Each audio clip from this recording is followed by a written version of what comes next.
Warrior Lore. Chapter 3291. Yes, yes, yes. When Xiaohua heard that Fu Jiwen was able to read so much information from it, he couldn't help but feel surprised. However, after thinking about it for a moment, he couldn't help but be convinced. He nodded and said, if the king of the Copper Pillar country was here, this dragon bone would definitely be left in the royal family of the Copper Pillar country. But since the dragon bone is being auctioned here, your king must not know. Since he doesn't know, Zhai Xinglu won't inform the other royal family members. Otherwise, Zhai Xinglu won't exist in Bronze Pillar country.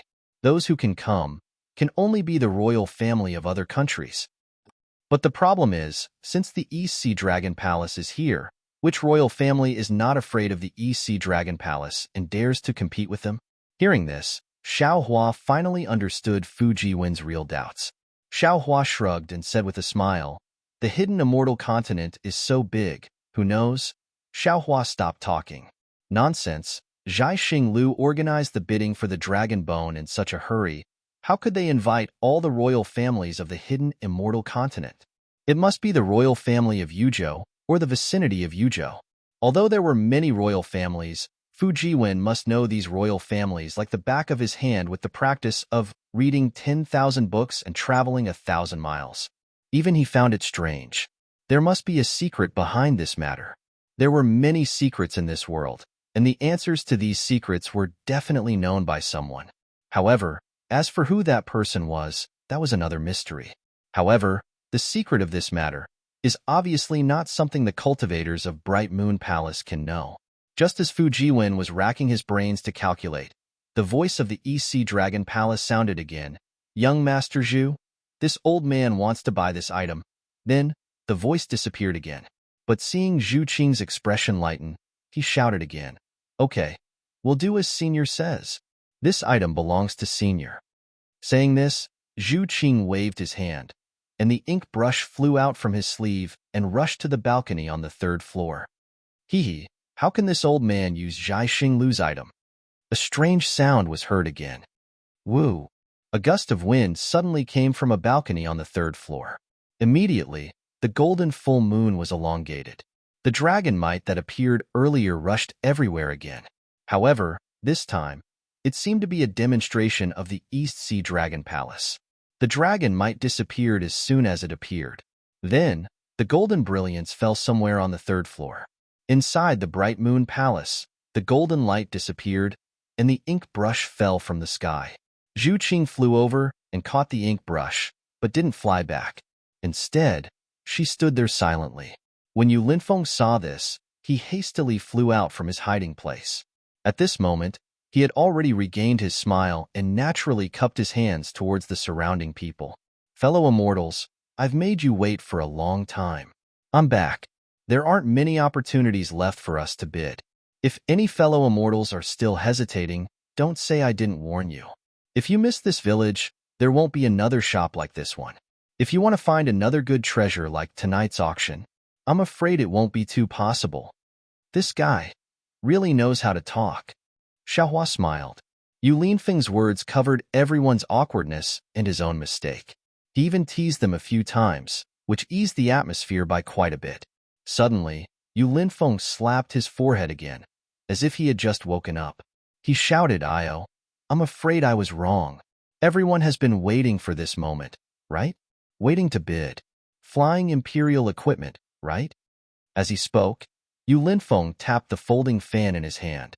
A small boat flew over from the distant light spot. The boat's bow trembled as if it was riding the waves.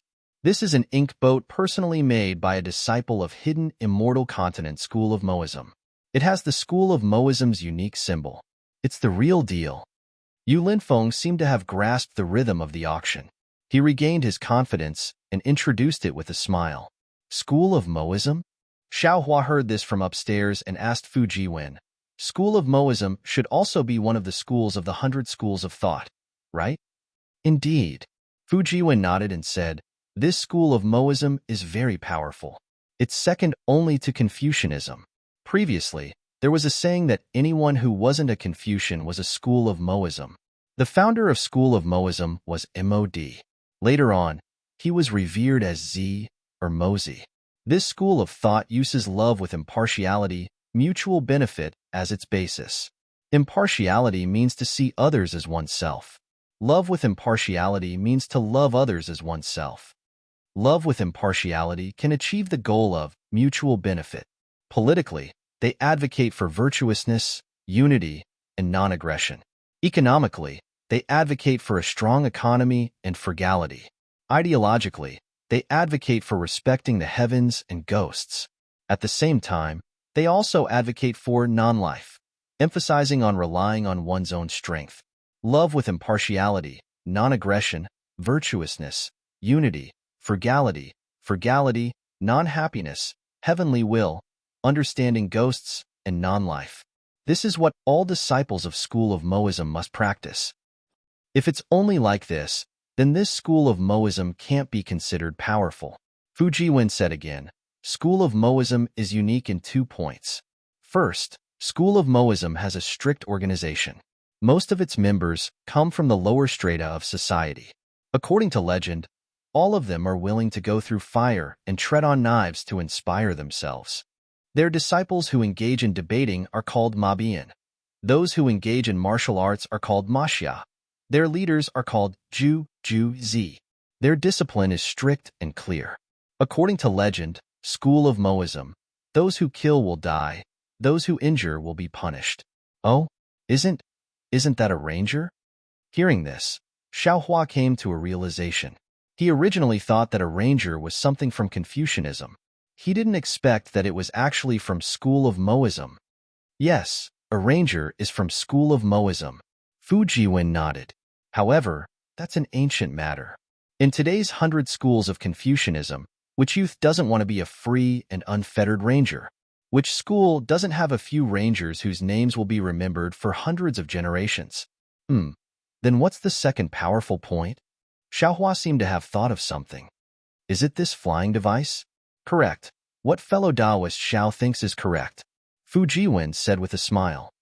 According to legend, Senior Moism is an expert in craftsmanship. His wisdom and dexterity far surpass the other schools of Confucianism. He can be said to be knowledgeable and multi-talented. It is said that he can instantly cut a 3-inch piece of wood into an ingenious object that can carry more than 600 kilograms. This ingenious object doesn't rely on noble spirit. According to Han Fizi Y Chuashuazhua, Moism is a wood kite. It took him 3 years to succeed and 1 day to fail. Even in ancient times, in order to teach the people, Moism even used leverage to develop oranges to carry water. He also made pulleys, ladders, and so on for production and military purposes. He was also an expert in city defense techniques, the so-called Moism. His disciples summarized his experience into the 21 chapters of city defense. These mechanical techniques of his are the embryonic form of our current Confucianism's imperial equipment. It can be said that Confucianism's imperial equipment came from School of Moism. Unfortunately, Moism's views are tit for tat with Confucianism. He opposes the system of feudal officials and advocates valuing the virtuous. When appointing officials, one must pay attention to talent. He breaks the old concept of hierarchy and makes officials impermanent and the people impermanent.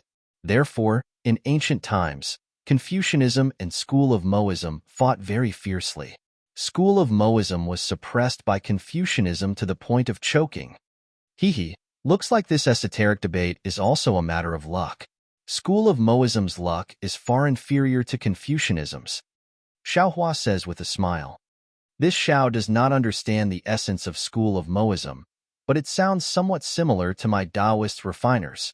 Indeed. Fu Jiwen nods and says, most of the Confucianism's refiners are basically School of Moism's disciples, although they don't admit it. Moreover, speaking to here, Fu Jiwen pauses for a bit. He glances at Xiaohua and says, previously I told fellow Taoist about the mysterious demon god chess, right? On the hidden immortal continent, there is a rather strange saying. That is, the demon god chess was originally owned by School of Moism. Senior Moism obtained a lot of enlightenment from the demon god chess. The mechanism technique and the refining technique also originated from the demon god chess. Hearing this, Xiaohua sucked in a breath of cold air. Previously, Fu Jiwen's understanding of the godly devil chess, the most mysterious of the 10 great imperial artifacts, could be considered vague. But now, Fu Jiwen's last sentence made Xiaohua feel somewhat enlightened. The godly devil chess, the 6 great generals, the 6 great demon realms, weren't they puppets? It's just that this kind of puppet is really high level and can resist a real cultivator. That's right, young Master Fu, Confucianism also has puppets, right? Puppets? Fu Jiwen stares blankly for a moment. Soon after, he somewhat understands and says with a smile, fellow Taoist Xiao should be talking about puppets. Puppets? Xiaohua has never heard of this name. He tries to probe. Is it to take some materials and refine them, and then listen to the orders of the refiner like a human? Yes, it's puppets. Fu Jiwen nods and says, fellow Taoist Xiao is right. School of Moism indeed has this method to make puppets. This is not rare in the hidden immortal continent. Oh, if you didn't mention it, I wouldn't have noticed. Puppets didn't appear in today's auction. Then that's it. Xiaohua nods. That demon god chess should be the puppets that School of Moism is talking about. I'm afraid it's not that simple. Fu Jiwen shakes his head. There are many people in the hidden immortal continent who are as knowledgeable as fellow Taoist Xiao. They didn't say anything, I'm afraid. Fu Jiwen doesn't finish, but obviously, Bing doesn't agree with what Xiaohua says. Forget it, let's not talk about this. Xiaohua laughs. School of Moism is an aristocratic family of mechanics. They are also the best at imperial artifacts. Their strength cannot be underestimated. They are the strongest opponent of Confucianism. This, Fu Jiwen mutters, how can the demon god chess be puppets? Who can control such a powerful puppet? Furthermore, the biggest opponent of Confucianism is no longer School of Moism. Xiaohua naturally doesn't have any evidence to say that the demon god chess is a puppet. Everything is just a guess. But Fu Jiwen mutters in the end. He laughs again. This Xiao naturally knows. Currently, Confucianism's opponent is Buddhist sect. Although it's a tripartite balance of power, it seems that Thousand Demons' sacred realm isn't too interested in Pure Land and hidden immortal continent. This, Fu Jiwen sees that School of Moism's ink boat has already been sold out. He subconsciously reminds, fellow Taoist Xiao, if you want to freely gallop in the hidden immortal continent, having a good spirit beast or flying imperial artifact is the best choice. Fellow Taoist Xiao didn't bid for the previous spirit beast. It's better to bid for an imperial artifact. -11. Chapter 3292. It doesn't matter. Xiaohua waves his hand. He has the refining method of Imperial Thunder Sect's Thunderboat in his space, as well as enough materials. If given time, refining a real Thunderboat is not a problem. Who cares about some ink boat? Tell me, why is Moism not the opponent of Confucianism? Then Buddhism and demons are also not the biggest threat to Confucianism? Alas, fellow Xiao, haven't you heard that those who are defeated internally must be defeated externally? Or should I say, to resist external aggression, one must first pacify internal affairs. Fu Jiwen sighs and says, nowadays, the biggest problem of Confucianism is not Buddhism, but themselves. Oh, what do you mean? Xiaohua is surprised. Isn't this hidden immortal continent the world of Confucianism? Fellow Xiao, you know the words political and martial arts, right? Of course, who doesn't know those who have read books? Xiaohua is somewhat baffled. Political and martial arts are naturally used to govern the world. Fu Jiwen says in a low voice, but what about martial arts? That is to use martial arts to expand the territory. Isn't this normal? Xiaohua scratches his head. What's so strange about it? If it's just one school's opinion, it naturally doesn't matter. But if it's two schools' debate, one specialized in martial arts and the other in political, then wouldn't it be contradictory? Fu Jiwen's voice is even lower. Xiaohua is speechless, looking at the flying equipment that is still bidding. He doesn't know whether to laugh or cry. What young master said is too vague. I can't understand it. In ancient times, the one who opposed Confucianism was Moism. Now, Moism's disciples are reduced to great masters. They don't pose a threat to Confucianism. But Confucianism's disciples are proficient in the 6 arts. But after all, they are scholars. They are often ridiculed for not having the strength to truss a chicken. Now, the one who opposes Confucianism is militarism. Fu Jiwen finally says, hidden immortal continent's biggest worry. Militarism? Xiaohua is speechless. He naturally doesn't know what militarism is. Fu Jiwen is already used to Xiaohua's ignorance. He patiently explains, the ancestor of militarism is the outstanding military expert Sun Wu. This senior is also respected as a son, his grandson. His work is the famous military book, Sun's Art of War. It was a military masterpiece, the earliest military book on the hidden immortal continent. Know yourself and know your enemy, and you will never be defeated, and other military sayings came from this book. Even now, it enjoyed a great reputation on the hidden immortal continent. Many academies listed it as a must-study book. The militarists are opposed to empty talk of benevolence and righteousness. They advocate victory and strength, so the world is convinced. Of course, this is only their school's opinion. The most terrifying thing is their martial arts. Fu Jiwen continued, the art of war may be a contest between countries, but martial arts is a direct attack on the Confucians' refined politeness, ruling the world with etiquette and winning people with virtue. Use virtue to win people over. Use virtue to win people over. Ha. This Xiao rubbed his nose, his heart filled with sorrow. If literary governance is the ideology of Confucianism, then martial arts is the ideology of the school of military strategy. Fu Jiwen smiled bitterly. The Confucian school uses words to contain the noble spirit and uses it to defeat the enemy. The militarists, on the other hand, use their fists, kicks, and martial techniques to trigger the noble spirit and use it to win. This Xiao seems to understand a little. Xiaohua understood martial techniques, so he naturally knew the difference. He nodded. It's a pity that martial techniques have a high requirement for one's aptitude. It's different from the Confucian school. As long as one is not unbearably ignorant, one can study. Therefore, although the militarists are somewhat tyrannical and overbearing, they are still not a match for the Confucian school. Fu Jiwen concluded, the bronze pillar state seems to be the militarists?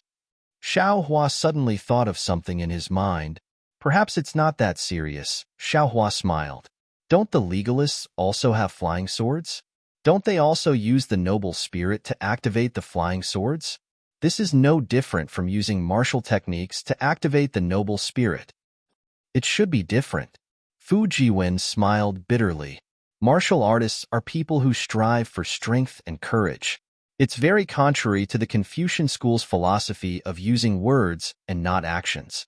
Moreover, the Confucian school emphasizes etiquette to educate the world, while the militarists use force to conquer the world. So, Xiaohua hit the nail on the head. This is the fundamental difference between the Confucian school and the militarists. It has nothing to do with martial techniques. In fact, this is also the choice of the rulers of the various countries due to their own greed and ambition. It has nothing to do with the Confucian school or the militarists. Fu Jiwen thought for a moment and nodded slightly. Fellow Taoist Xiao can see clearly. Most of the rulers of countries that promote martial arts and strive to expand their territory are heavily influenced by the militarists. This bronze pillar state seems to be controlled by the militarists? Perhaps. Xiaohua was not particularly interested in the struggle between the Confucian cultivators and the militarists. As he spoke, he looked at the auction. The hidden immortal continent had a lot of flying imperial tools, and their styles were also strange. In addition to flying boats, there were also carriages, houses, flying birds, and so on. What was special was that there were actually two fish-shaped imperial tools, which opened Xiaohua's eyes.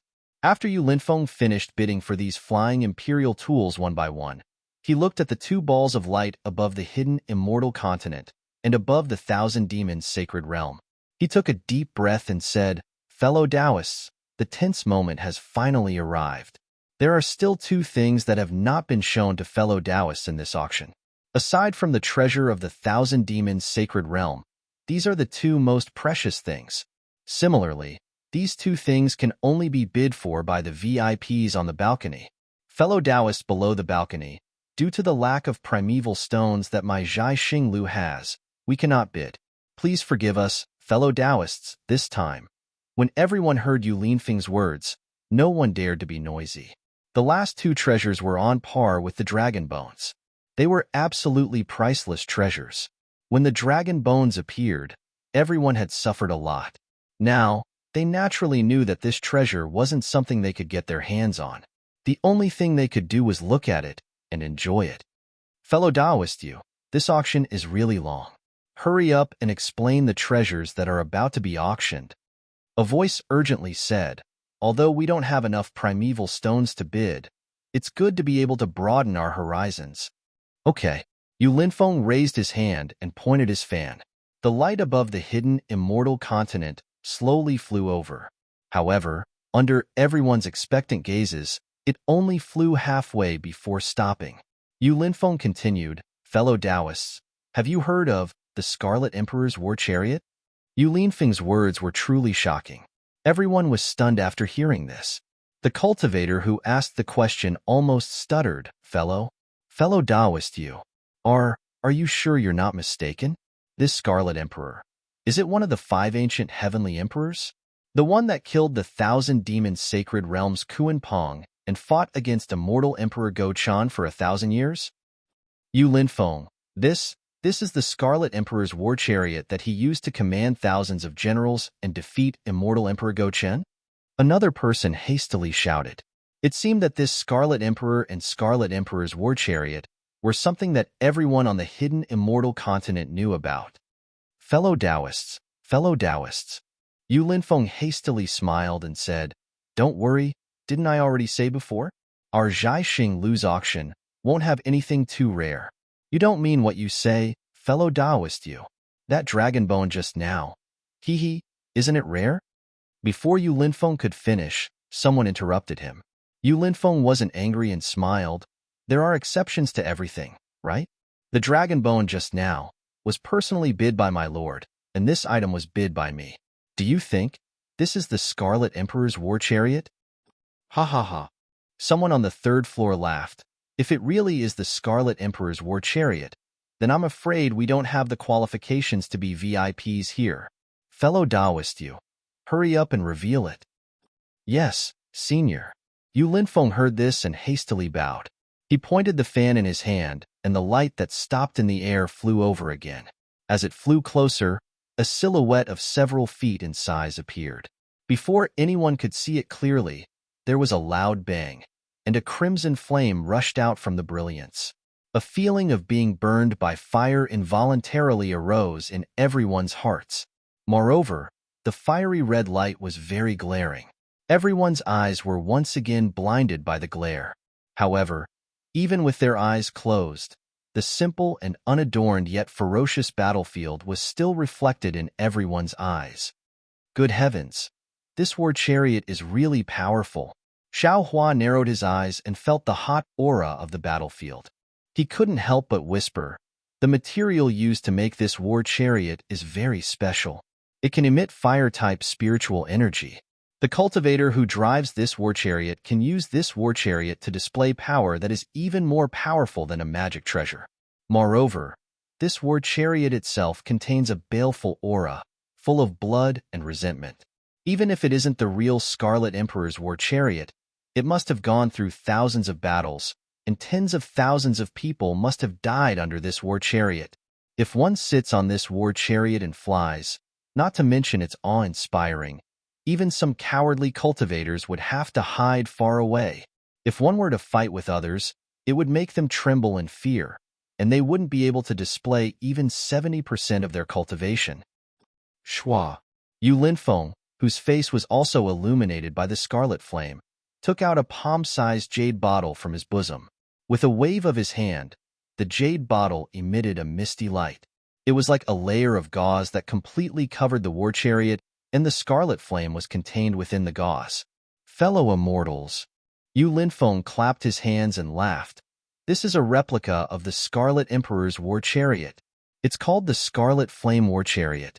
Although this Scarlet Flame War Chariot is a replica of the Scarlet Emperor's war chariot, its size and carvings are exactly the same. What's special is that this Scarlet Flame War Chariot was also owned by a general who commanded tens of thousands of troops. He also relied on this war chariot to achieve great achievements on the battlefield. It's not convenient for me to announce the specific details of this Scarlet Flame war chariot here. However, what I can reveal to fellow immortals is that this war chariot's entire body is made from a complete piece of fire spirit stone. Sealed within it are the soul essences of 3 fire spirit beasts. Without the strength of 4th grade essence energy, it is impossible to control it. -11. Chapter 3293. Hiss. All the cultivators were shocked. A whole piece of fire. Fire spirit stone? How many top-grade primordial stones will it cost? Fire spirit stone is precious, but don't forget the 3 fire spirit beasts inside. Those are fire-bathing spirit beasts. They were extinct in ancient times.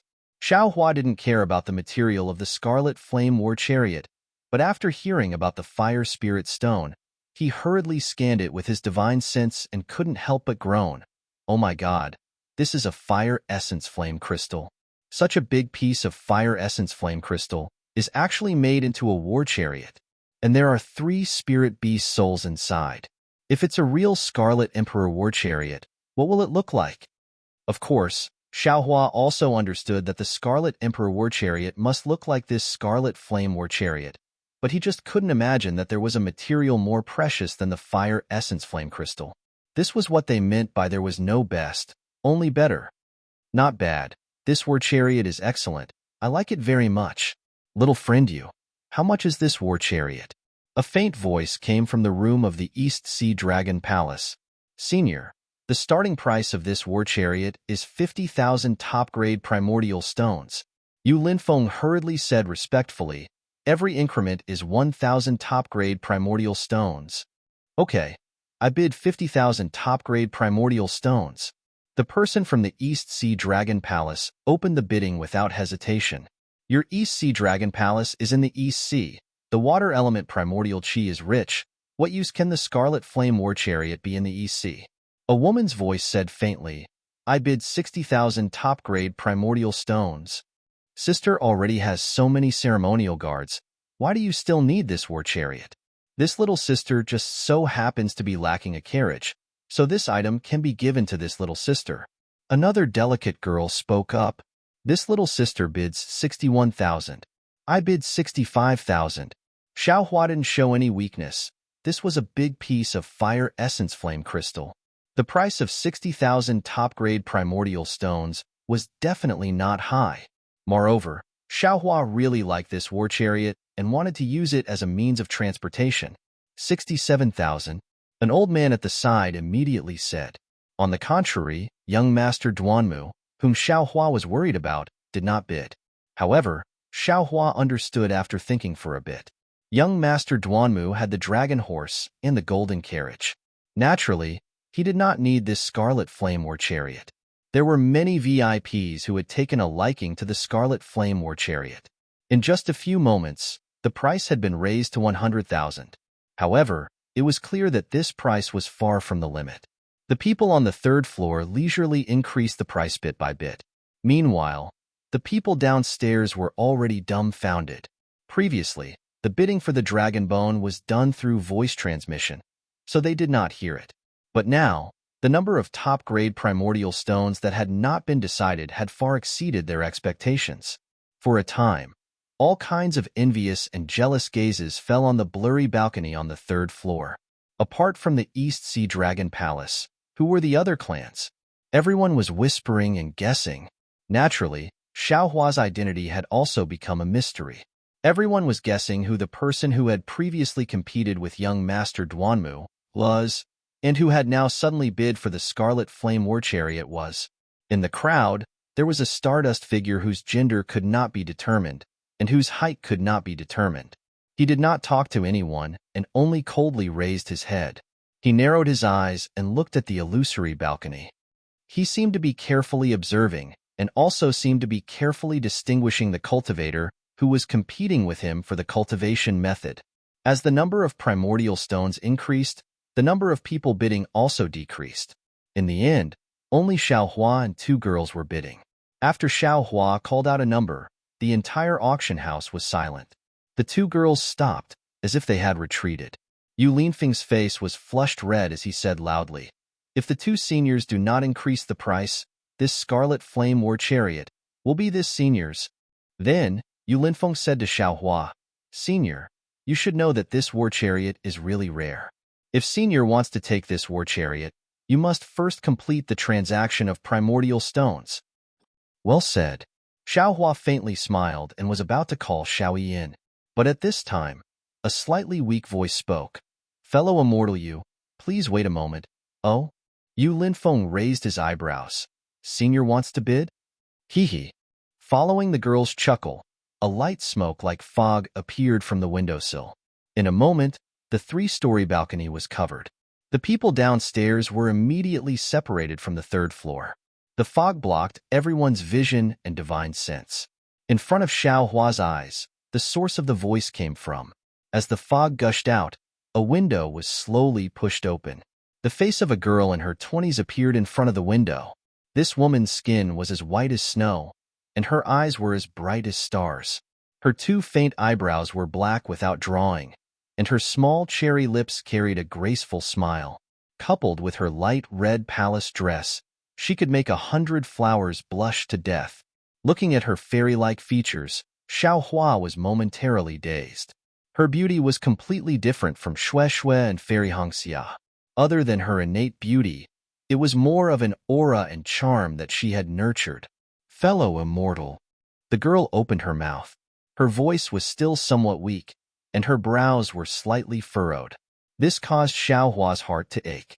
He couldn't help but want to speak. Unfortunately, before Xiaohua could speak, Fu Jiwen had already spoken. "Fairy, if you have something to say, please speak. This junior is all ears." "Hee." The girl pursed her lips and smiled, saying, "Little friend, this servant is Princess Bai Hua of Liang Province's Chanu country. My name is Xine. This scarlet flame war chariot is exactly what this servant needs. I wonder if little friend can explain it to your esteemed teacher?" Hearing this, Fu Jiwen's face turned red. He looked at Xiaohua somewhat embarrassedly and hurriedly shut his mouth. His eyes didn't dare to look at Princess Bai Hua. Xiaohua looked at Princess Bai Hua's beautiful face. He circulated God's guidance in his body but didn't find anything strange. He knew in his heart that Princess Bai Hua didn't use any soul-sucking secret technique. Everything was based on her own beauty. This kind of beauty even made him slightly dazed. Fu Jiwen's answer really didn't count for anything. "So it's Princess in front of me. I really am a bit rude." Xiaohua smiled and cupped his hands. "This servant has already told fellow immortal my name. Fellow immortal shouldn't be so stingy, right?" Princess Bai Hua looked somewhat embarrassed and angry. However, this embarrassment and anger made people feel inferior. Xiaohua only cursed himself in his heart for being foolish. The girl had already told him her name. He was actually such a bastard that he didn't even tell her his name. Xiaohua, greets Princess." "Oh, so it's fellow immortal Xiao." This servant really hasn't heard of fellow immortal's name. Princess Bai Hua's face was filled with astonishment. "May I know where fellow immortal is cultivating?" This Xiao was originally a loose cultivator from overseas. Princess not knowing this servant's name is really too normal. "Fellow immortal Xiao, do you have a place to stay?" Princess Bai Hua hurriedly smiled and said, "Although my Chanu country wasn't founded by a Taoist sect, we still welcome capable people like fellow immortal Xiao. If fellow immortal Xiao doesn't mind, you can come to my Chanu country to be the country's teacher." Xiaohua almost agreed. However, when the words were about to come out of his mouth, he immediately came to his senses and said with a smile, "Princess has misunderstood. This Xiao's cultivation is shallow. How could I dare to be the country's teacher? Princess, if you have something to say, just say it. This scarlet flame war chariot, this Xiao really likes it. Hee. Since fellow immortal Xiao is so straightforward, this servant won't be polite." Princess Bai Hua smiled again. It was really like 100 flowers blooming. Scarlet flame war chariot, as the name suggests, is a war chariot. It's not a simple flying imperial equipment. It's used for battle. If fellow immortal Xiao doesn't want to lead troops in battle and doesn't want to be the commander of 10,000 troops, This Scarlet Flame war chariot is really not as suitable as those flying Imperial equipment from before. Hee, this Xiao doesn't want to be the commander now, but it doesn't mean that I won't be able to in the future, Xiao Hua said with a smile. Princess Bai Hua slightly nodded her head. Fellow immortal Xiao, this servant congratulates you in advance for having this ambition. However, fellow immortal Xiao, this is your future ambition. This servant needs this Scarlet Flame war chariot right now. This servant is now facing a battle, and this Scarlet Flame war chariot is a great help for this servant. Forget it. I won't hide it from fellow immortal Xiao. This servant will tell you the truth.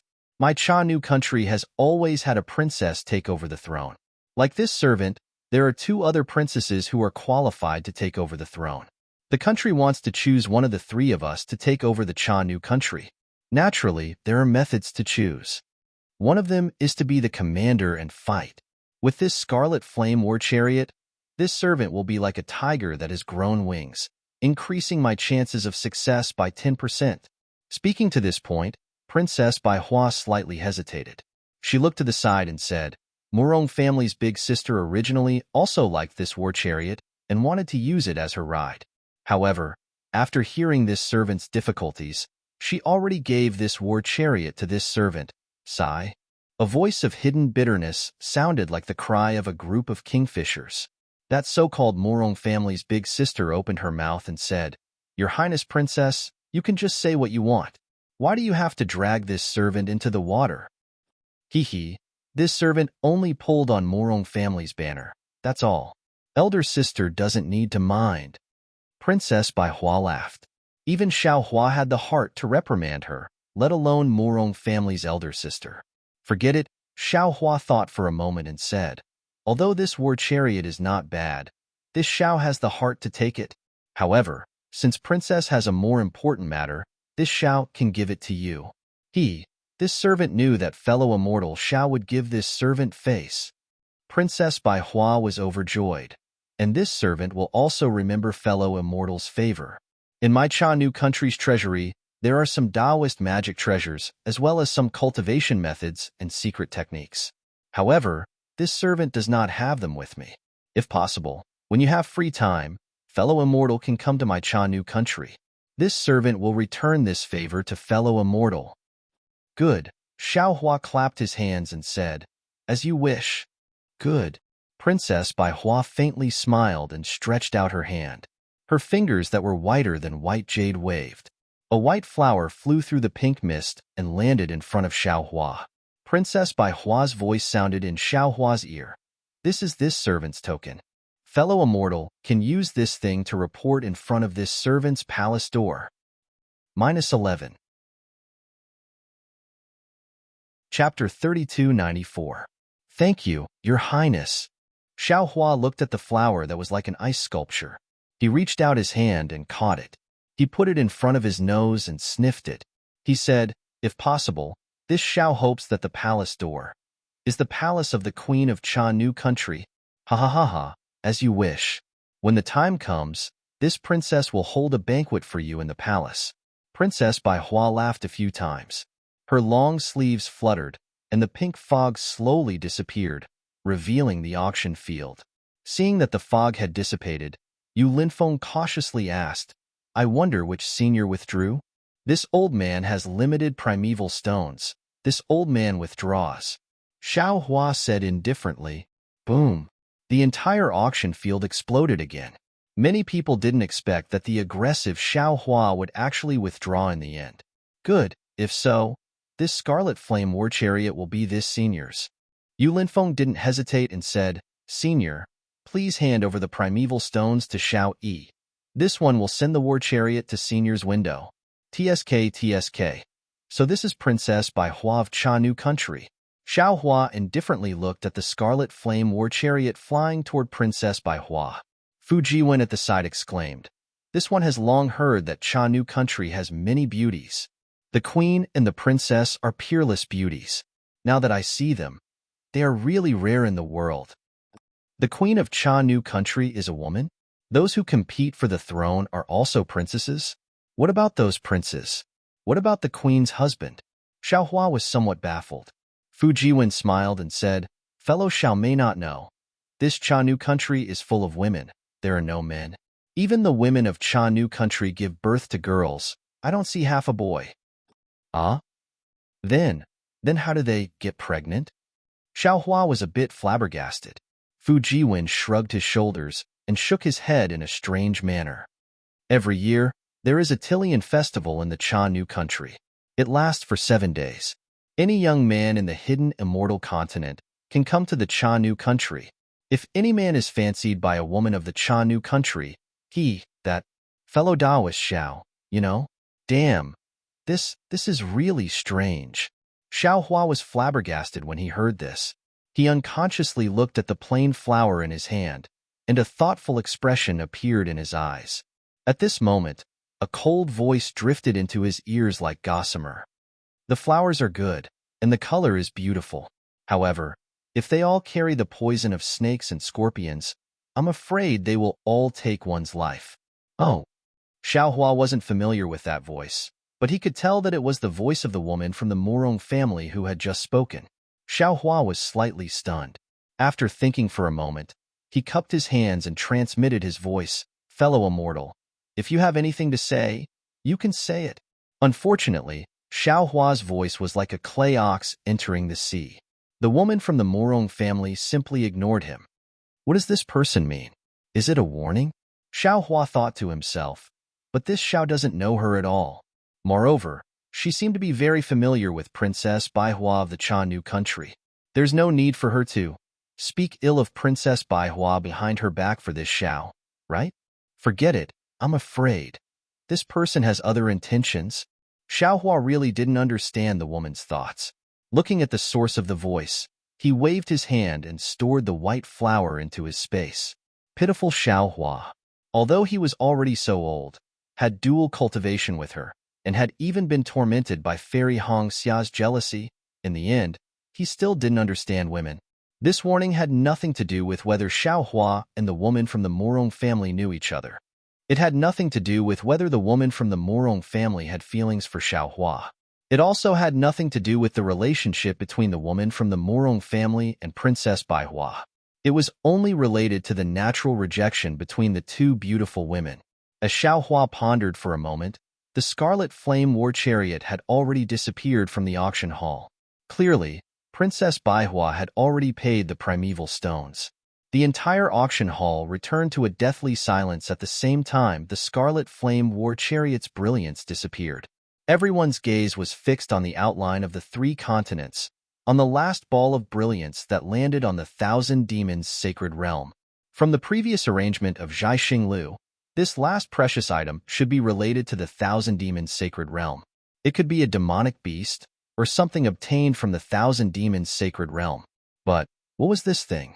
To be able to stand shoulder to shoulder with the dragon bones and the scarlet flame war chariot. What kind of demonic beast could it be?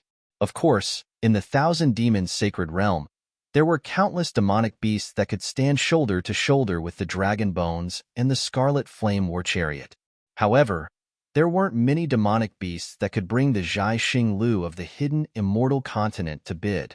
Thinking about the demonic beasts that the Bright Moon Palace had previously bid for, many people already had a plan in their hearts. Fellow immortals, Yu Linfeng looked at the entire Bright Moon Palace and said, at this moment, this is the last item that my Zhai Xinglu will bid for today. Of course, I believe that fellow immortals already know from the outline of the 1,000 Demons' sacred realm that this is a demonic beast. That's right, I will officially tell everyone that this is a demonic beast, not a demon. However, this demonic beast is different from the ordinary demonic beasts in the 1,000 Demons' sacred realm. As for what's different, we'll talk about it after fellow immortals take a look. Fellow immortal Yu, a cultivator anxiously said, could it be that this demonic beast can only be bid for by the distinguished guests upstairs? Yu Linfeng nodded and said, that's right. In the end, these 2 rare items can only be bid for by the distinguished guests upstairs. Sigh. That person wanted to say something, but thinking about the hundreds of thousands of top-grade primordial stones, he immediately shut his mouth. Under everyone's gaze, Yu Linfeng pulled the ball of light in front of him. When the light dissipated, everyone was stunned again.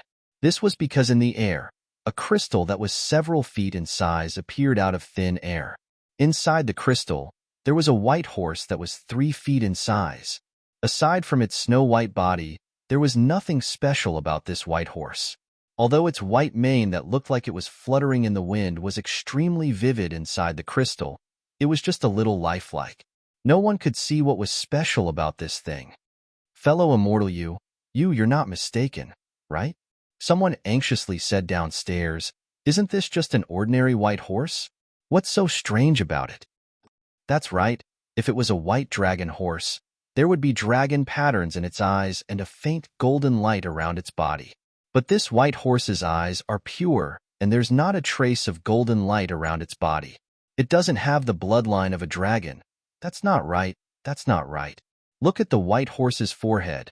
It seems there's a bulge. It's somewhat similar to a dragon's horn.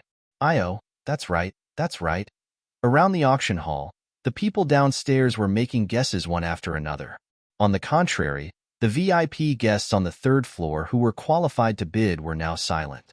Xiaohua pondered a little and understood that these people must have gotten the news.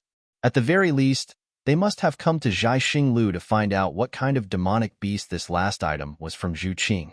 That's why they didn't ask about it. This demonic beast is very strange. After everyone guessed for a long time, Yu Linfeng finally said, "It's not as simple as you think. Little friend you." The voice from before was silent for a long time before it spoke again. "It's getting late. We still have other matters to attend to. If it's possible, it's better for us to bid earlier." Yes, senior." Yu Linfeng didn't dare to be negligent. He hurriedly bowed and said, "This one will explain to the fellow immortal downstairs and immediately make a bid." This auction night was indeed long. Xiaohua stood in front of the window with his hands behind his back, looking down at the entire auction hall. Xiaohua had been in the hidden immortal continent for a long time, but in reality, he had always mingled with the people of the secular world. He didn't understand the entire hidden immortal continent, or it could be said that he didn't have the opportunity to come into contact with the people who cultivated on the hidden immortal continent. That Xingqian, that Imo Jianli, they were considered experts in Xiao Jian's eyes, but in the hidden immortal continent, they were only nobodies. Only tonight, in this auction, the door to the cultivators of the hidden immortal continent gradually opened to Xiaohua. And Xiaohua also had a rough understanding of the entire hidden immortal continent through Fujiwen. "Fellow Taoist Xiao, do you recognize this demonic beast?" Fujiwen stood at the side and asked in a low voice, "No matter how I look at it, I don't understand. What's the difference between this and an ordinary white horse?" "Young Master Fu, this one also doesn't recognize it," Xiaohua answered honestly. "And this one also doesn't have any interest in it." "Oh, right, young Master Fu, this demonic beast. What's the difference between it and a demon? Today's auction has so many demonic beast eggs. Does the 1,000 demonic sacred land not care about it?" "I'll let fellow Taoist Xiao know," Fujiwen said with a smile. "My hidden immortal continent has a population of 1 trillion, but not everyone can cultivate. The majority of the people on hidden immortal continent are secular people, and the situation of the 1,000 demonic sacred land is the same as my hidden immortal continent. Their demonic beasts are more numerous than the population of my hidden immortal continent. The number of demonic beasts that can cultivate is also very small, and these are demons. AI, why didn't this one think of it?" Xiaohua patted his own forehead and said with a bitter smile, "Actually, it's that simple. When cultivators stand out, demons will naturally stand out from demonic beasts. Actually, it's not as simple as fellow Taoist thinks." Of course, Fujiwen didn't know that Xiaohua came from Xiaoyu continent. That place only has spirit beasts and demonic cultivators. There are no demons. Therefore, it's not very likely that Xiaohua would know what a real demon is. However, he still explained, "The 1,000 demonic sacred land is different from my hidden immortal continent. Their cultivation relies more on their innate talent. In other words, those who can cultivate to an extremely high realm all rely on their own bloodline and inheritance. Ordinary demonic beasts naturally can't cultivate. They can only rely on their instincts to survive and become the food of other demonic beasts. and some demonic beasts that have the opportunity to cultivate can also become demons. However, their achievements are extremely limited. While speaking, Fujiwin pointed at the white horse and said, "For example, this white horse is an extremely ordinary demonic beast. If it's in my hidden immortal continent, it can only be a domestic animal, a meat horse waiting to be slaughtered. At most, it can only be a mount. But this white horse in front of us clearly has some abnormality in its bloodline. It can be distinguished from an ordinary white horse. It's even rarer than ordinary demonic beasts. That, fellow Taoist Xiao, do you understand?" -11. Chapter 3295.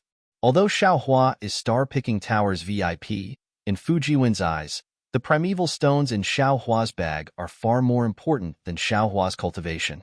Therefore, Fujiwin still treats Xiaohua as a fellow Taoist. Even though Xiaohua was a bit strange when the dragon bone appeared, Xiaohua's performance was too shocking. He actually didn't make any movement to resist. This made Fujiwin have a misconception that Xiaohua has a protective magic treasure, or his innate bloodline is different from others. Therefore, he has always treated Xiaohua as a fellow Taoist who he can talk to freely. Xiaohua smiled and touched his nose. Speaking of bloodline power, he knows a lot more than Fujiwin. Therefore, he said, "I naturally understand demon beast's cultivation is different from my hidden immortal continent's human cultivation. It completely relies on the inheritance of memories, the power of the flesh body's bloodline. As long as you are born well, you can cultivate well. This is a typical competition of fathers." Competition of fathers? Fujiwin, slightly dazed, then immediately laughed out loud. "Fellow Taoist Xiao is really interesting. That's right, demon beasts compete with their fathers. Whoever's father or mother's bloodline is more powerful, that person is more powerful." Xiaohua looked at the crystal floating in the air. The white horse in the crystal closed its eyes. Its long horse face was somewhat convulsing. Obviously, the white horse was in a lot of pain before it was sealed. Suddenly, a kind of indescribable feeling emerged from Xiaohua's heart. "Damn. It seems, when I was rescued by Xiao Jian, it should also be like this, right?"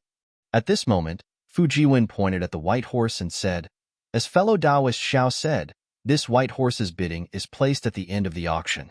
If it's not its father who is more powerful, then its mother who is more powerful.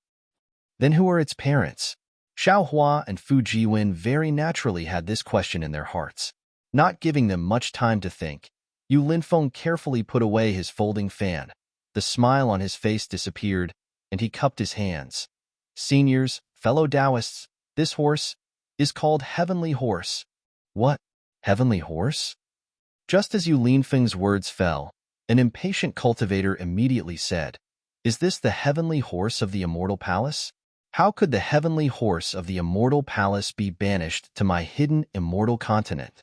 The Immortal Palace strictly forbids the loss of Pegasus. Who dares to bid for Pegasus?" This person's words seemed to represent everyone's doubts, arousing everyone's curiosity. Everyone stared at Yu Linfeng, waiting for his answer. Yu Linfeng smiled faintly. "Although my Zhai Xing Lu has some power, it can't compare to the Immortal Palace. How can my Zhai Xing Lu bid for a Pegasus that the Immortal Palace has banned? This horse is called the Pegasus, but it is not the Pegasus of the Immortal Palace. My fellow immortals, please listen carefully. When you go out, don't say that I bid for the Pegasus and provoke the Immortal Palace to send troops to hunt you down." Ha ha ha ha. Everyone burst into laughter. Some people even took the opportunity to shout, "Immortal friend you. Since it's not the Heavenly Horse of the Immortal Palace, why is it called Heavenly Horse? Didn't they just want to have some disputes with the Immortal Palace? Maybe the Immortal Palace has sent troops, and Zhai Xing Lu will become even more famous in the hidden immortal continent." "Hee, it's not as you said, fellow immortal. Although my Zhai Xing Lu can't compare to the Immortal Palace, we don't need to use their prestige to whitewash our face." Yu Linfeng smiled faintly and pointed at the white horse. "This Pegasus has a pure bloodline. Its father's bloodline is the famous solitary windchaser beast of the Thousand Demons' sacred realm. Its mother's bloodline is even more mysterious. To be honest, I've never heard of it. Even my Zhai Xing Lu's consecrator can only guess. Fellow Taoist Yu, why don't you tell us? Hearing Yu Linfeng's pause, several people hastily called out.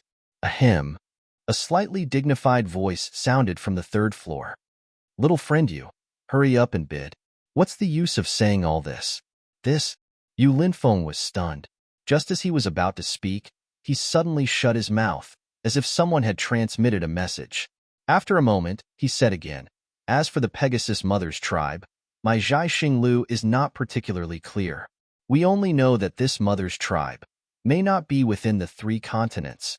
In short, this Pegasus deserves its name. Immortal friend Yu, your words. Some people were dissatisfied, but Yu Linfeng knew that he couldn't say more. He hurriedly waved his hand and said, this Pegasus has the same starting price as the Scarlet Flame War Chariot, 50,000 supreme-grade primordial stones. I bid 60,000. Before Yu Linfeng could say the number of primordial stones for each bid, someone immediately bid. It didn't matter if this person bid, but everyone else bid. It seemed that other than Xiaohua, all the guests on the 3rd floor had bid. Xiaohua was a bit puzzled and whispered, Young Master Fu, I don't understand. The Scarlet Flame War Chariot just now, from my Dao Sect's point of view, is a flying Dharma artifact with offensive capabilities. It should be worth hundreds of thousands of supreme-grade primordial stones. But a Pegasus, even if it's really a Pegasus from the Immortal Palace, it shouldn't be worth so many primordial stones, right? Fu Jiwen smiled and said, I'm not a person like Immortal Friend Xiao, so I don't know what these seniors are thinking. But if you think about it carefully, a Pegasus has such a bloodline that even involves the beyond heaven.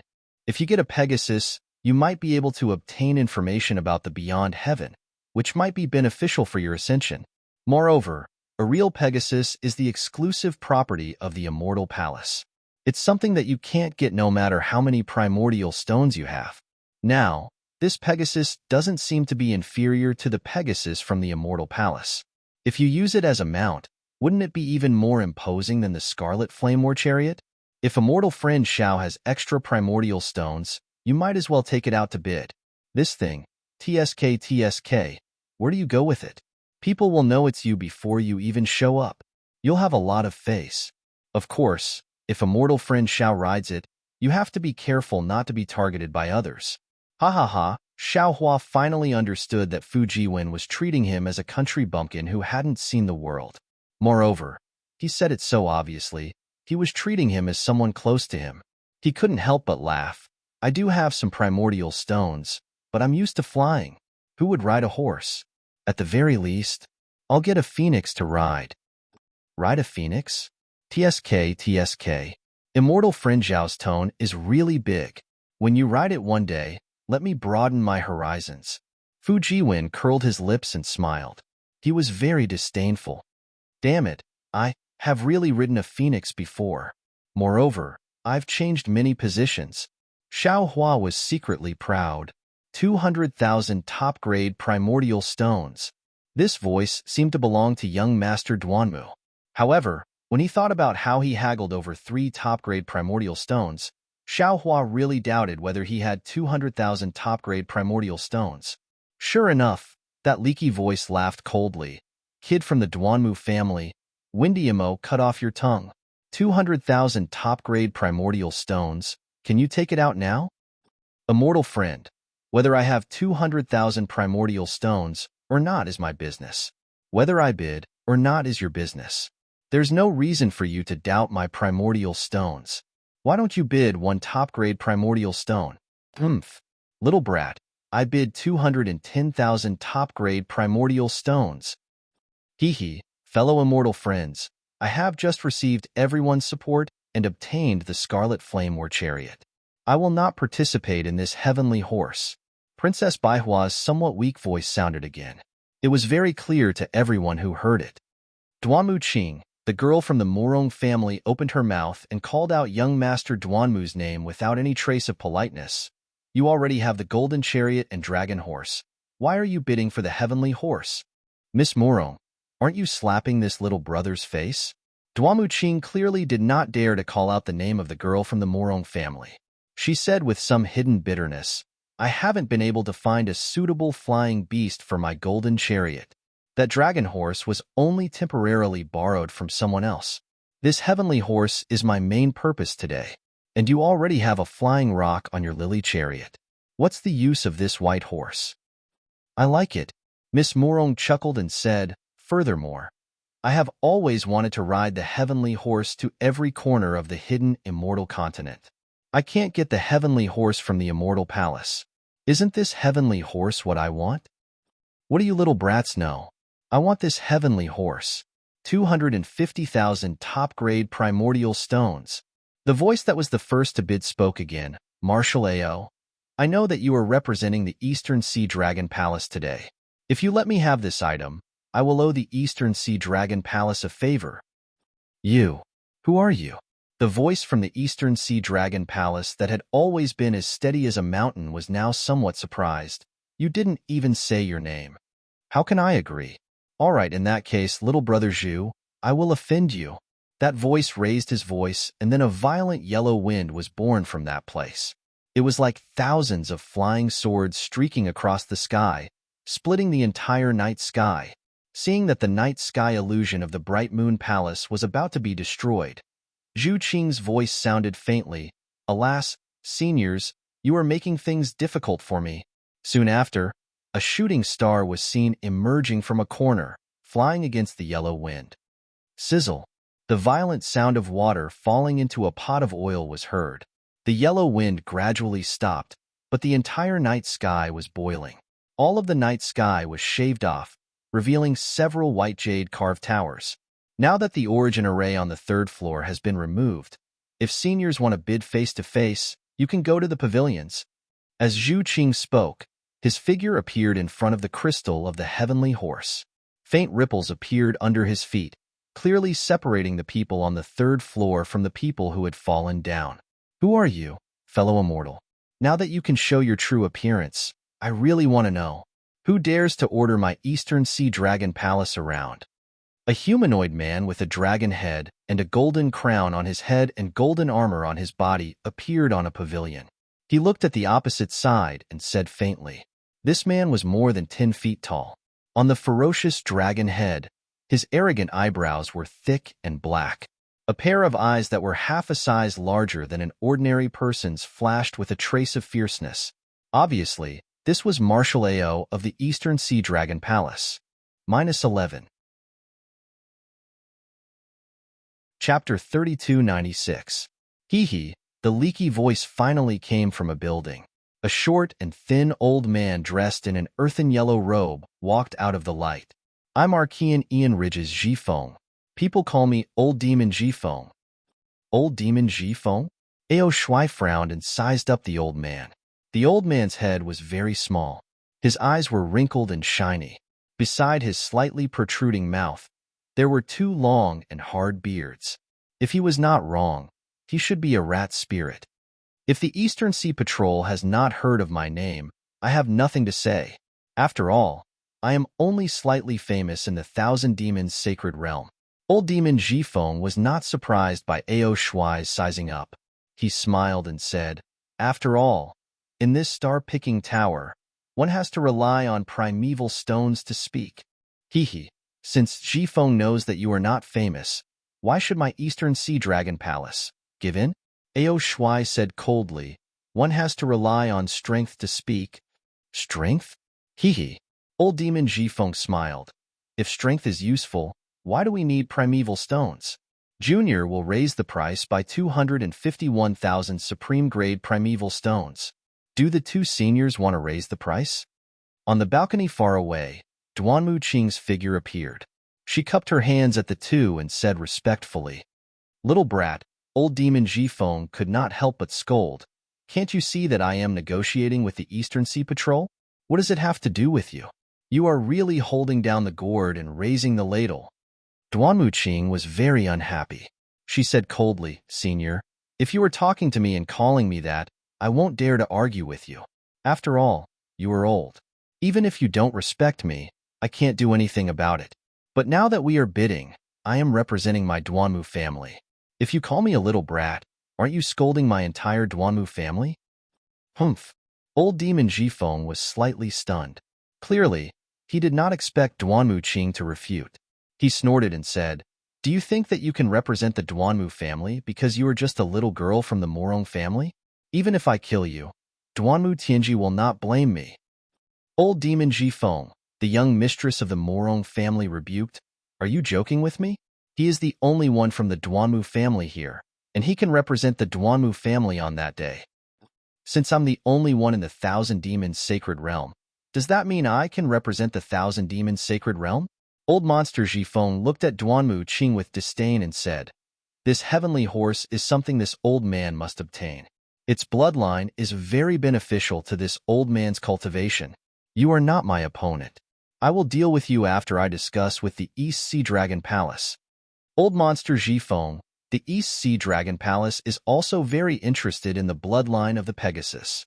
"We will never give up," Ao Shuai immediately said before Old Monster Jifeng could finish his sentence. Old Monster Jifeng was not surprised by Ao Shuai's determination and said with a smile, "Inspector, actually, with your East Sea Dragon clan's bloodline, don't you think that the Heavenly Horse's bloodline is a little too thin?" Ao Shuai frowned and asked, "Whether it's weak or not, we can only know after using it. Who can say for sure now? What if this old man tells you a brighter path?" Old Monster Jifeng seemed to have a card up his sleeve as he spoke. "Oh, brighter?" Ao Shuai's bulging dragon eyes revealed a trace of light. "Tell me first." "Hee, how can it be that simple? If the inspector agrees to this old man's conditions, this old man will naturally say it. Furthermore, this old man will also lend you a hand." This, Ao Shuai pondered for a moment and looked at the heavenly horse in the crystal. He nodded and said, "All right, this old man agrees." "Great." Old Monster Jifeng was overjoyed and hurriedly sent a voice transmission. Sure enough, after a few words, Ao Shuai's face revealed a look of surprise. He actually forgot to send a voice transmission and said anxiously, "Is this true? How can this old man lie to you?" Old Monster Jifeng said proudly, "This old man still needs to help you from the side." Ao Shuai nodded and a fierce look flashed on his dragon head. "This inspector will listen to you and not bid for this heavenly horse with you. However, if you are lying, don't blame my East Sea Dragon Palace for being ruthless." "Yes, Inspector, please don't worry. This old man is a well-known figure in Archean Ian Ridge. How can I deceive the East Sea Dragon Palace? This old man doesn't want to be hunted down by the Dragon Palace of the Four Seas." Old Monster Jifeng was overjoyed. The East Sea Dragon Palace was the strongest in this auction. Old Monster Jifeng believed that he could resist Ao Shuai, but the primordial stones in his pouch could not compare to Ao Shuai's. With Ao Shuai's withdrawal, Old Monster Jifeng was almost 90% confident. "Yes." Ao Shuai snorted faintly and retreated to the balcony, disappearing from sight. It was considered that he was no longer bidding. Morong family's little girl. Old Monster Jifeng spoke again. Unfortunately, before he could finish speaking, Zhu Qing coughed twice from afar and said, "Senior, isn't this too obvious? You're making things difficult for me." Yes, Old Monster Jifeng's actions were clearly not in line with Zhai Xinglu's interests. It was also prohibited by the Bright Moon Palace. As the saying goes, although a big shop bullies its customers, a big customer also bullies the shop. Old Monster Jifeng was relying on his own strength to blatantly violate the Bright Moon Palace's prohibition. Wasn't this blatantly bullying Zhai Xinglu? However, there was another saying that was right. Amicability breeds wealth. Zhu Qing was clear that Zhai Xinglu also had a few high officials in charge. Not to mention dealing with Old Monster Jifeng. Even dealing with the East Sea Dragon Palace would not be a problem. However, the problem was that as long as they shed all pretense of cordiality, many things would have to be resolved with strength. This caused a lot of conflicts. Although Old Monster Jifeng had violated the ban, he had already called the price to a relatively high level, which could be considered as giving Zhu Qing some leeway. It was not at the end of the line, so Zhu Qing only spoke out to remind him and did not use the consecrations. "Haha, since that's the case, this old man does not dare to make things difficult for young friend Zhu. I bid 270,000 supreme grade primordial stones." Old monster Ji Feng's rat eyes glanced at the bright moon palace and laughed loudly. I bid 280,000 supreme-grade primordial stones. Young Master Duanmu's face was very calm and did not show any signs of movement. That young Miss Murong also laughed, but still did not reveal her true feelings. This servant bids 290,000 supreme-grade primordial stones.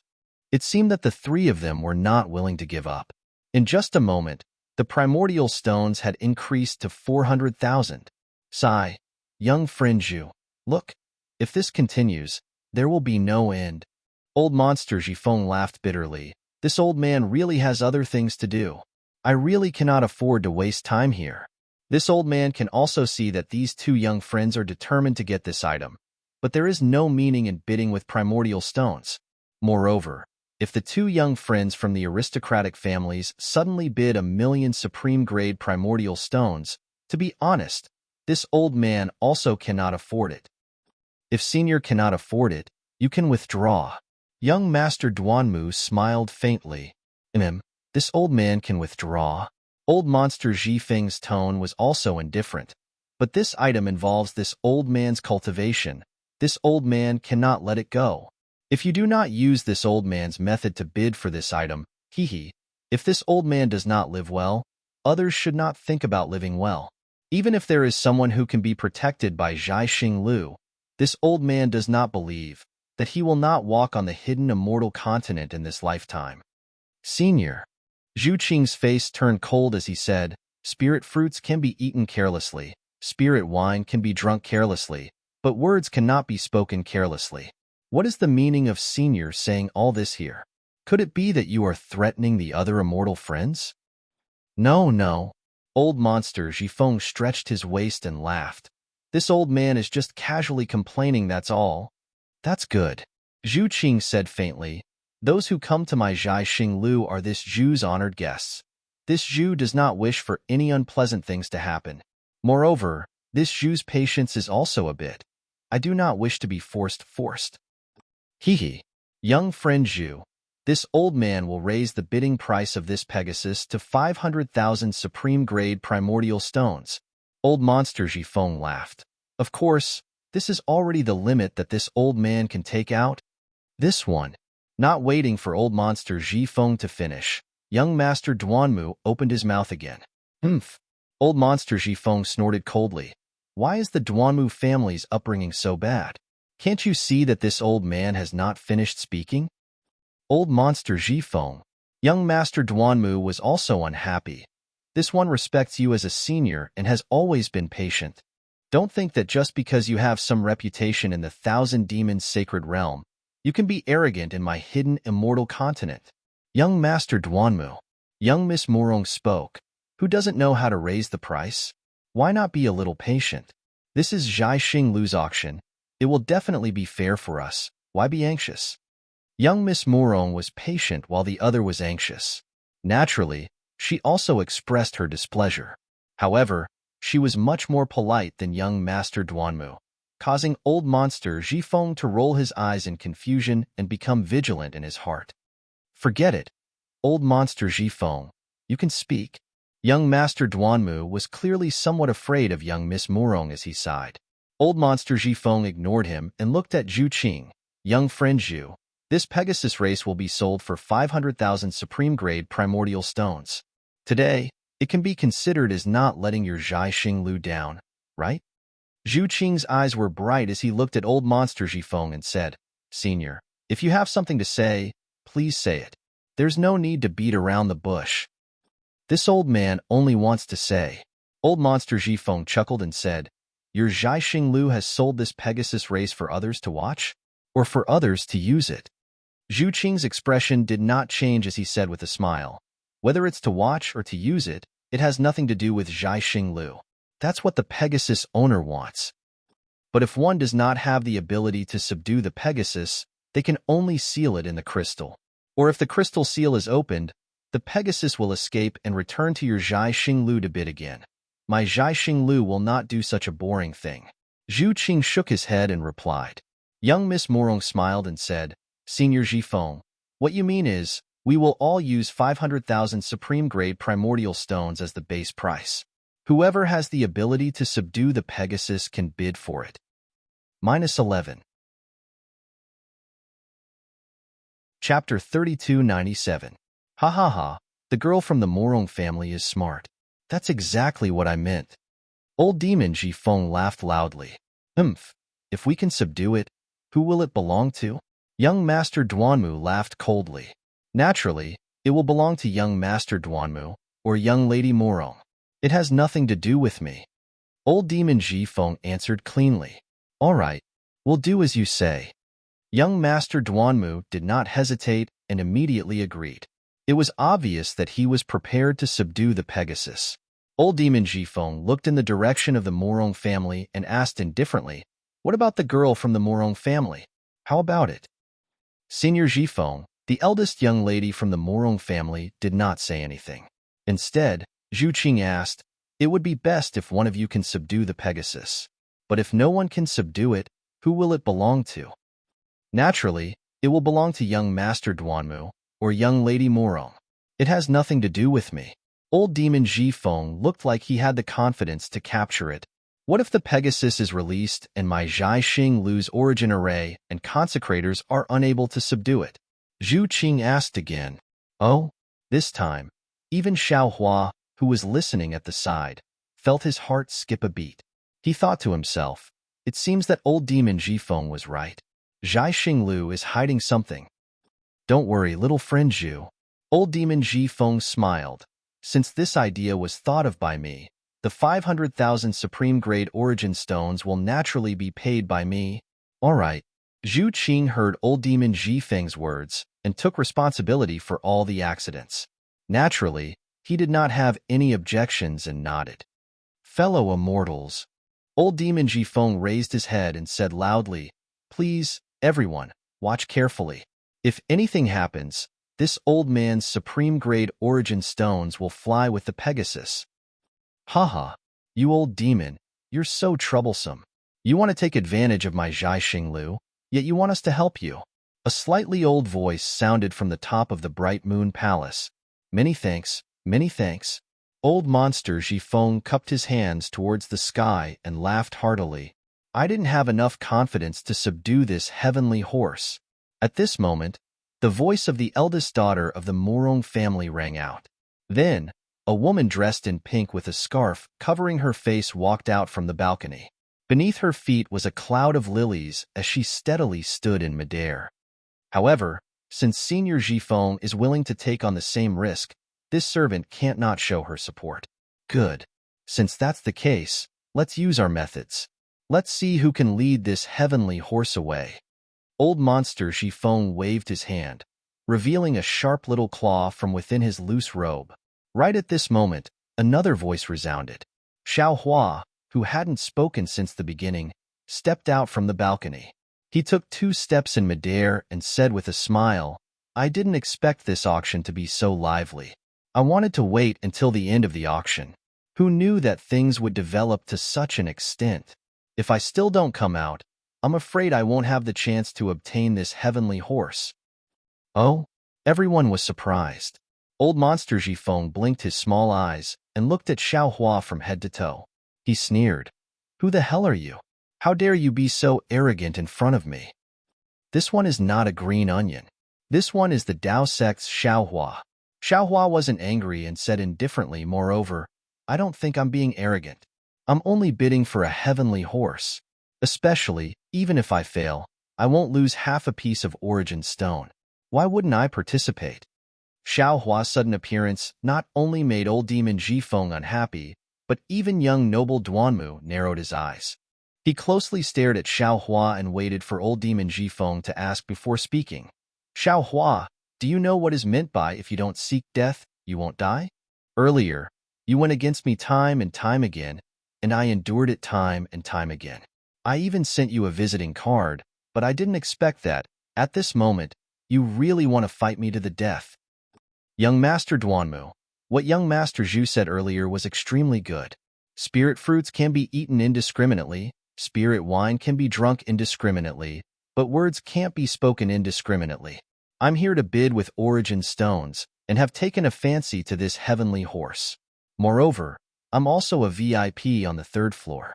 Why can't I bid? Could it be that young master has already taken this heavenly horse as his exclusive property? Xiaohua didn't care about young master Duanmu's anger and only said indifferently. At first, he didn't want to participate in the bidding. But when he saw the pitiful state of the heavenly horse being sealed in the crystal, he sighed in his heart. He carefully looked at the heavenly horse, and the more he looked at it, the more he liked it. He didn't have any flying mounts, and bidding for this heavenly horse was just right for him to use as a means of transportation.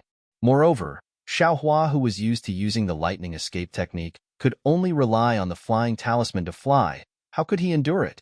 If he offended a certain expert, he wouldn't be able to escape even if he wanted to. If this heavenly horse could fly very fast, it would definitely be the best method for him to escape. Therefore, he participated in the bidding at the last moment, and he also had the heart to win. Humph! You don't know the immensity of heaven and earth. Although young Master Duanmu didn't say the thing at the end, it was obvious that he really didn't care about Xiaohua. He still remembered the matter of the 3 origin stones clearly.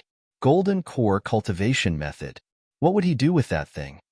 However, Xiaohua indeed didn't seem to have any high cultivation, but that kind of calmness that was as steady as a mountain couldn't be underestimated, especially when Xiaohua's words were reasonable. This was a bidding.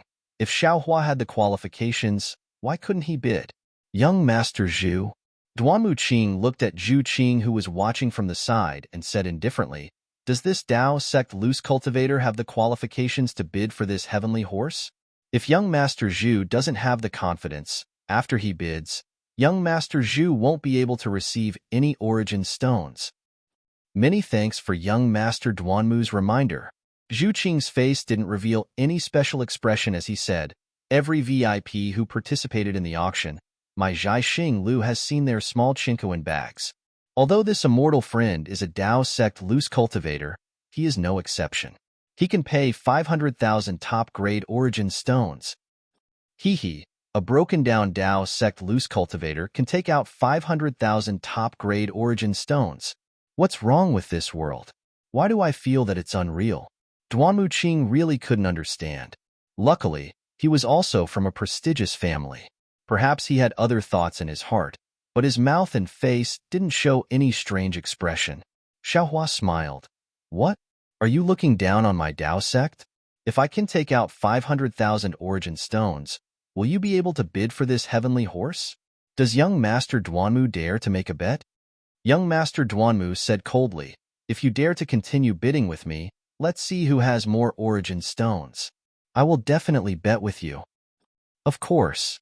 Xiaohua took out his small Chinkoan bag and said, "Let's compete now. Whoever has more origin stones will take the heavenly horse away." Of course I can. But does anyone else agree?" Young Master Duanmu didn't back down. Although he didn't take out his small Chinkoan bag, he still replied. Hearing young Master Duanmu's reply, Xiaohua laughed in his heart. Just now, for 3 top-grade primordial stones and other things, young Master Duanmu wanted to express his goodwill. How could young Master Duanmu have 500,000 top-grade primordial stones on him? He would definitely buy it first, then leave the golden carriage and dragon horse here, and then make up for the rest of the primordial stones. Thus, Xiaohua said loudly, "How about this? Let's compete in origin stones. Whoever has less origin stones will withdraw from the bidding for the heavenly horse. How about that?" "You." Young Master Duanmu's suppressed anger finally exploded. His expression changed and he shouted loudly, "Xiaohua, did you eat a leopard's guts? Although I don't want to cause trouble, but you insist on finding trouble with me. Don't blame me for being impolite." Seeing young Master Duanmu's stern voice, Xiaohua knew that his guess was not wrong. His cultivation had not recovered. Why would he take the initiative to find trouble with him? Xiaohua smiled and said, "Look at what young Master Duanmu said. I met young Master Duanmu before entering Zhaixing Lu. It can be considered fate. Didn't we appreciate each other when we were bidding just now? Why did young Master Duanmu lose his composure when I participate in the bidding for the heavenly horse? Even if young Master Duanmu is determined to win, there are still others beside you. Did I, hinder young Master Duanmu by participating? Hearing Xiaohua mention others, young Master Duanmu's heart trembled.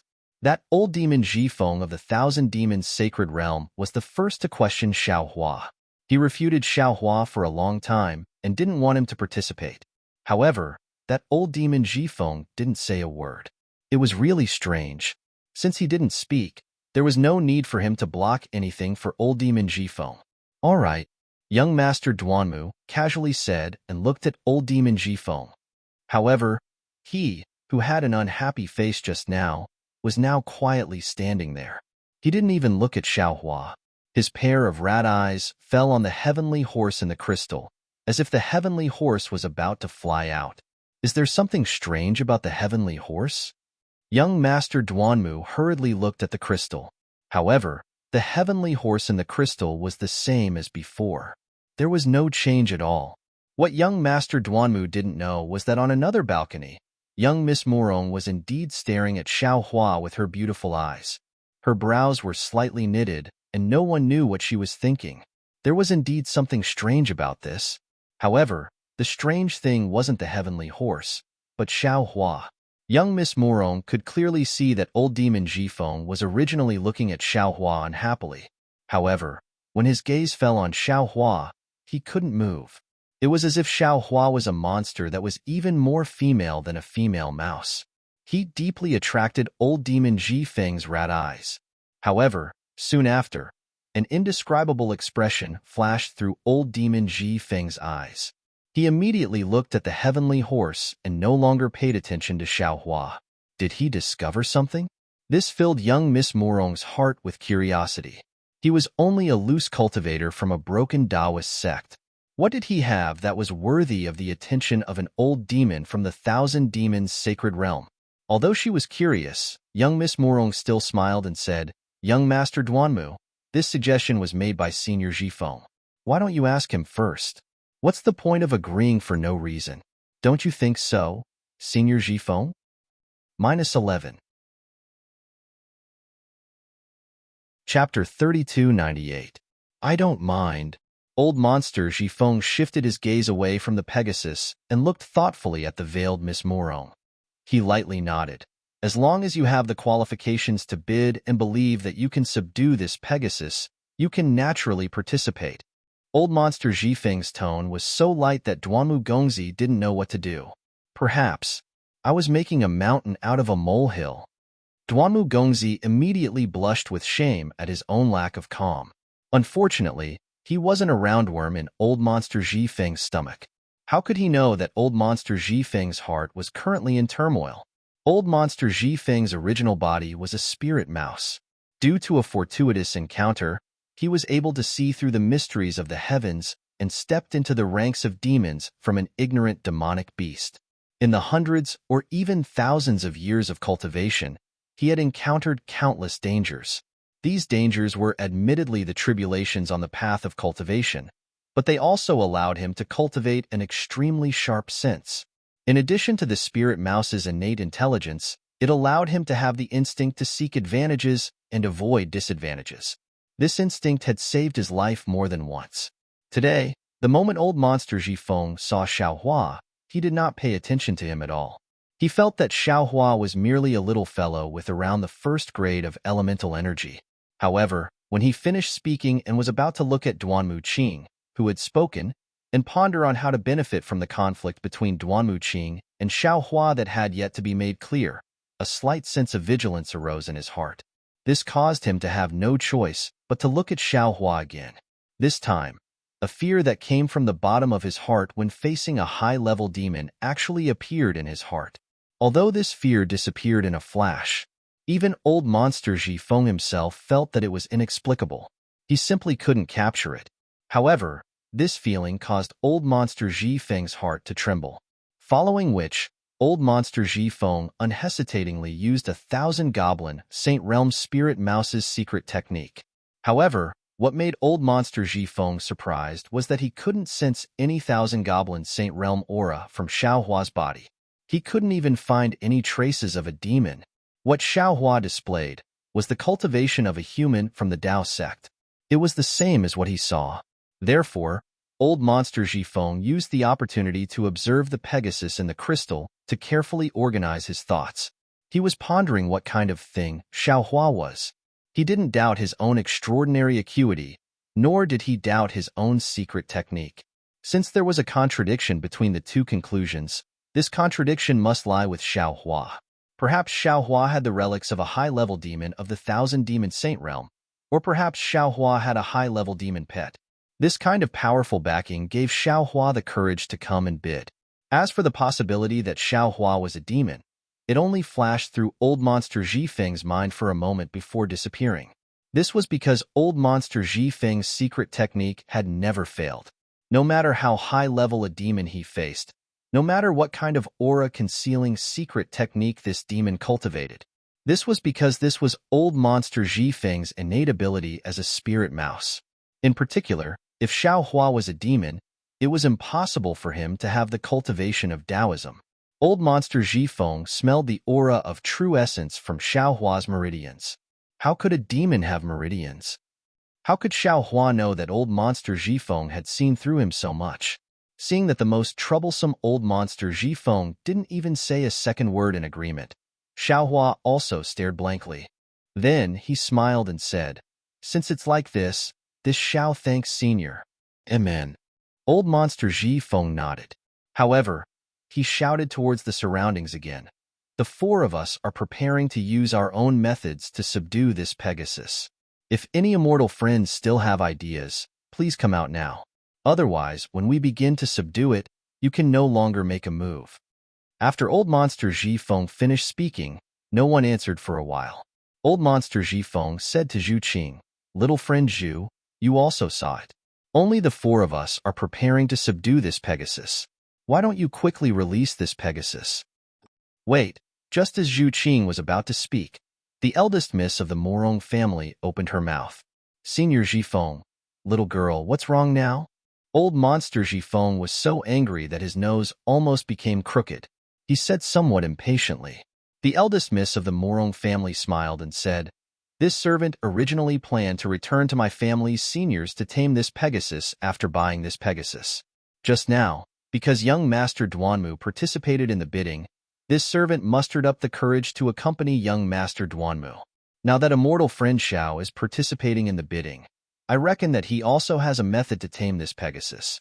Then this servant will not blindly meddle in this, so as to avoid making a fool of myself."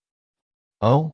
Not only was old monster Jifeng surprised, his small mouse eyes slightly flashed. Even young Master Duanmu frowned. Although the eldest miss of the Morong family spoke courteously, everyone present understood that this eldest miss of the Morong family was giving face to Xiaohua. Strange? This Morong Tsongyun has always had her eyes above her head. When did she know this little tramp from the Dao sect? Young Master Duanmu was truly puzzled. Actually, not only Duanmu Qing, even Xiaohua himself was greatly stunned. He rubbed his nose and said with a smile, "Miss Morong, we do not know each other. There is no need to be so courteous. It has nothing to do with this." Morong Tsongyun said with a smile, "This servant is a woman. I cannot compare to the divine abilities of men like you. If I continue to be angry with this beast, wouldn't I lose my Confucian upbringing? This servant will not make a fool of herself. You all use your divine abilities to tame this Pegasus." After speaking, without waiting for anyone to speak, she turned around and disappeared into the pavilion. Old monster Jifeng naturally did not care if Morong Tsongyun participated in the bidding or not.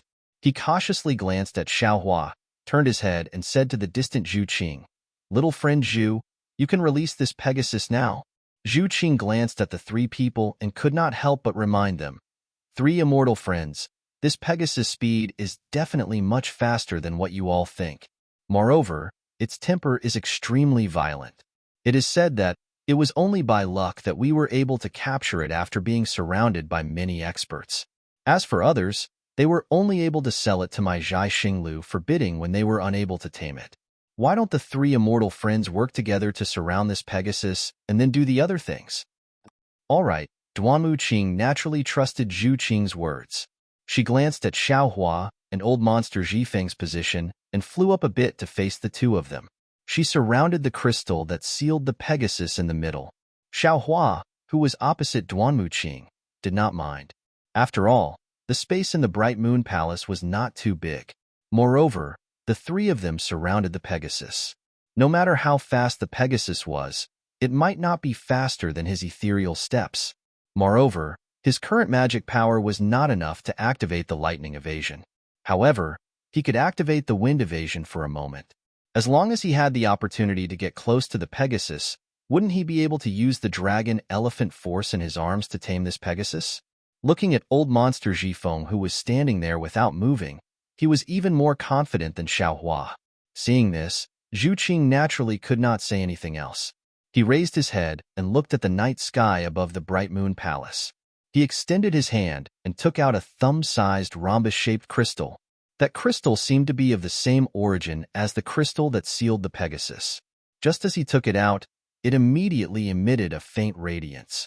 That radiance swept across the surface of the rhombus-shaped crystal and refracted onto the large crystal. A multicolored light suddenly flashed from the large crystal. Zhu Qing waved his hand, and the small rhombus-shaped crystal landed in midair. Then, Zhu Qing opened his mouth and a breath of vital energy landed on the crystal. Pung! A crisp sound rang out and the entire small crystal immediately turned into 9 petals. It was like a transparent chrysanthemum blossoming in midair. Zhu Qing extended his hand again and extended his middle finger. He opened his mouth and a ray of sword aura shot out. Then, he flicked his middle finger and a bunch of blood essence flew out from his middle finger and landed on the 9 flower-like crystals. Go! Following Zhu Qing's final flick of his sleeve, numerous righteous qi rushed out and carried the 9 small crystals to 9 spots on the large crystal. But at the places where the 9 small crystals landed, ripples immediately appeared on the large crystal. At the places where the ripples collided, even more fine lines appeared on the surface of the entire crystal. In just a moment, the entire surface of the crystal was completely covered by the ripples and started to rapidly tremble. Just like boiling water, the crystals became smaller and smaller under the ripples. The Pegasus' snow-white back and its frosty ponytail were revealed. Senior Zhifeng, young Master Duanmu, fellow immortal Xiao. Seeing the Pegasus appear, Zhu Qing's face showed caution. He could not help but remind them again. The Pegasus is about to be released. All of you, be careful. Don't worry. I have woken up. Duanmuqing smiled proudly. She reached into her bosom and took out a dazzling golden object. She glanced at old monster Zhifeng and said, Senior Zhifeng, who will make a move first? Should we make a move now, or wait until the Pegasus is completely free? Oh my, this is your Duanmu family's dragon-subduing lock? Old monster Zhifeng glanced at it and said somewhat exaggeratedly, It seems like those 4 dragon horses were subdued by this dragon-subduing lock. You have prepared extremely well. Hee, Senior Zhifeng, this kid does not have your cultivation. If I did not have any imperial equipment on me, how would I dare to come down and subdue the Pegasus? Duanmuqing replied with a smile. At the same time, she looked at Xiaohua. Old monster Zhifeng looked at the Pegasus neck that was already revealed and said, As long as the Pegasus is able to wake up, there is no need to wait for the crystals to disappear. The 3 of us will make a move at the same time. Whoever can make a move first will get it. Okay, we will do as Senior says. Hearing that, Duanmuqing immediately chanted. It was actually the same as the Dao sect's magic equipment. That dazzling golden object flew into the air and actually transformed into a long chain. At the front of this chain, there was even a chain-like protrusion.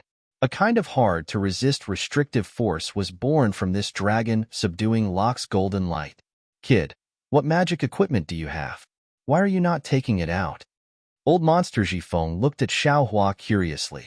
Although Xiaohua looked like he was eager to fight, he did not take out the magic equipment that he expected.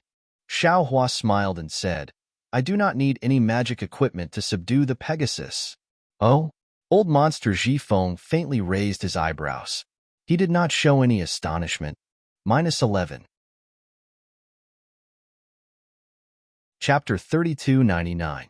Fellow Immortals, I am about to make my move. Seeing that the Pegasus had already revealed its head, and that the crystal only had a small layer around the Pegasus's stomach and tail, Duanmuqing glanced at Xiaohua and Old Monster Jifeng. She pointed with her finger, and that dragon-subduing lock released a golden light that soared into the sky and slowly flew towards the Pegasus. Nay, nay. The Pegasus's head was able to move, but its eyes had not yet opened. It immediately raised its head and let out a not-too-loud neigh. Following that, a pu-pu sound came from its mouth and nose. The tail that had been sealed in the crystal rose into the air at the same time. Lock. Seeing that the Pegasus had moved, Duanmuqing did not dare to be slow. She pointed with her finger, and that dragon-subduing lock turned into a ray of light and fell towards the Pegasus. The golden chain was aimed at the Pegasus's body, and the golden chain was aimed at the Pegasus's head that had just been raised. Roar. The Pegasus seemed to have sensed danger and opened its mouth again. At this time, the neigh was like that of an angry demonic beast. Following this neigh, the Pegasus finally opened its eyes. Hiss. Xiaohua saw the Pegasus's eyes and could not help but suck in a breath of cold air. This was because the Pegasus's eyes were not an ordinary dark brown. It did not even have any obvious pupils. Furthermore, they were bright balls of light. Together with two bright pearls, they were even more like two balls of bright moonlight. Just as Xiaohua was stunned, the four hooves of the Pegasus moved slightly. For clouds that seemed to glow with the same light appeared in midair. At the same time, the Pegasus emitted a faint white light around its body, blocking the power of the dragon-subduing lock. As the muscles on the Pegasus's four legs trembled like flowing water, the Pegasus's incomparably strong figure really was like a white horse passing through a crack in the air. A series of afterimages appeared in the air, easily escaping from Duanmuqing's imperial equipment. Duanmuqing saw that her attack that she was confident in had missed. Her face immediately revealed shame and anger, especially when she saw that the Pegasus was actually escaping towards Xiaohua's direction. She did not even have the time to be surprised. She only stared at Xiaohua. Good timing. Xiaohua did not expect that the opportunity would come so quickly. He shouted and activated the little amount of true origin in his meridians. His entire body was like a breeze as he floated towards the Pegasus. Old Demon Jifeng was extremely shocked in his heart when he saw Xiaohua actually execute the wind escape technique. His sharp mouth opened and closed as an ominous premonition arose spontaneously. Sure enough, the Pegasus was flying towards Xiaohua. Its momentum did not decrease, and Xiaohua met it with extreme speed. In the blink of an eye, Xiaohua was already in front of the Pegasus. He was facing the Pegasus' head. Elwo! The Pegasus let out a furious roar and opened its mouth to bite towards Xiaohua's head. Its momentum was ferocious, and its movements were fast beyond everyone's expectations. It was about to bite off Xiaohua's head. At this dangerous moment, Xiaohua's figure suddenly swayed and suddenly turned strangely to the side. He was about to land on the back of the Pegasus. This was also part of Xiaohua's plan. As long as he was close to the Pegasus, he would immediately execute the ethereal steps. As long as his fists and feet touched the Pegasus, he would definitely not let the Pegasus escape from his hands. Nay Lulu. Just when Duanmuqing's eyes were filled with jealousy and old demon Jifeng's eyes were filled with vexation, the Pegasus suddenly neighed. Layers of white light were emitted from the Pegasus's back. Within the white light, half of a pure white wing opened up. With a slight tremble, the Pegasus's figure immediately retreated like lightning. Xiaohua's hand had yet to touch the Pegasus's mane, but the Pegasus had already retreated by more than 10 feet. Damn it, I failed at the last step. I was just a few inches away. Xiaohua's magic power to activate the wind escape technique had already been exhausted. He could only stop. If he relied on the flying talisman, he would definitely not be able to catch up to the Pegasus. Xiaohua's gaze fell on the wings of the Pegasus. These wings were several zhang long. The entire wing wasn't made of feathers, but was completely condensed from a pure white brilliance. However, between the scales formed by this pure white brilliance, 50% of the space was filled with pure white feathers that were several inches long. What kind of Pegasus is this? Xiaohua looked at the Pegasus's wings and seemed to have thought of something. However, he could not touch anything. Ha ha ha. Since all of you have failed, then watch this old man. Seeing that Xiaohua and Duanmu Qing had both failed, old demon Ji Feng laughed loudly. Without waiting for old demon Ji Feng's voice to land, there was a loud boom. A ball of faint yellow brilliance bloomed from where old demon Ji Feng was standing. A spirit mouse that was several feet long swept up a hurricane and pounced towards the Pegasus. Wind escape technique. Seeing this, Xiaohua could not help but groan. This is the true wind escape technique. Damn it. Old demon Ji Feng. That's right. The spirit mouse was like a fish in water in the wind. It was several times faster than Xiaohua as it charged towards the Pegasus and landed on its back. Damn it. This old demon Ji Feng is a wind mouse. Speed is his specialty. It is really easy for him to subdue the Pegasus. Not only was Xiaohua wringing his hands, even Duanmu Qing was sighing. Seeing that the spirit mouse was about to land on the Pegasus's back, she thought to herself, this Pegasus. It is too easy for him. But at this moment, something strange happened. The white light that had blocked Duanmu Qing's dragon-subduing lock appeared once again. It appeared around the Pegasus and blocked the tornado of the spirit mouse. It was like a sharp sword that prevented the spirit mouse from landing. Seeing that the white light had blocked the spirit mouse, the Pegasus flapped its wings and suddenly soared into the sky. It immediately threw the spirit mouse a few feet down. Squeak, squeak. The spirit mouse immediately let out an extremely horrifying squeak. When the squeak landed in Xiaohua and Duanmu Qing's ears, the blood in their bodies immediately boiled. Countless goosebumps appeared on the surface of their bodies. The white light around the Pegasus condensed and fell down like scales. This mouse's divine ability is incredible. Xiaohua hurriedly activated the blood drop paradise and controlled the blood essence in his blood.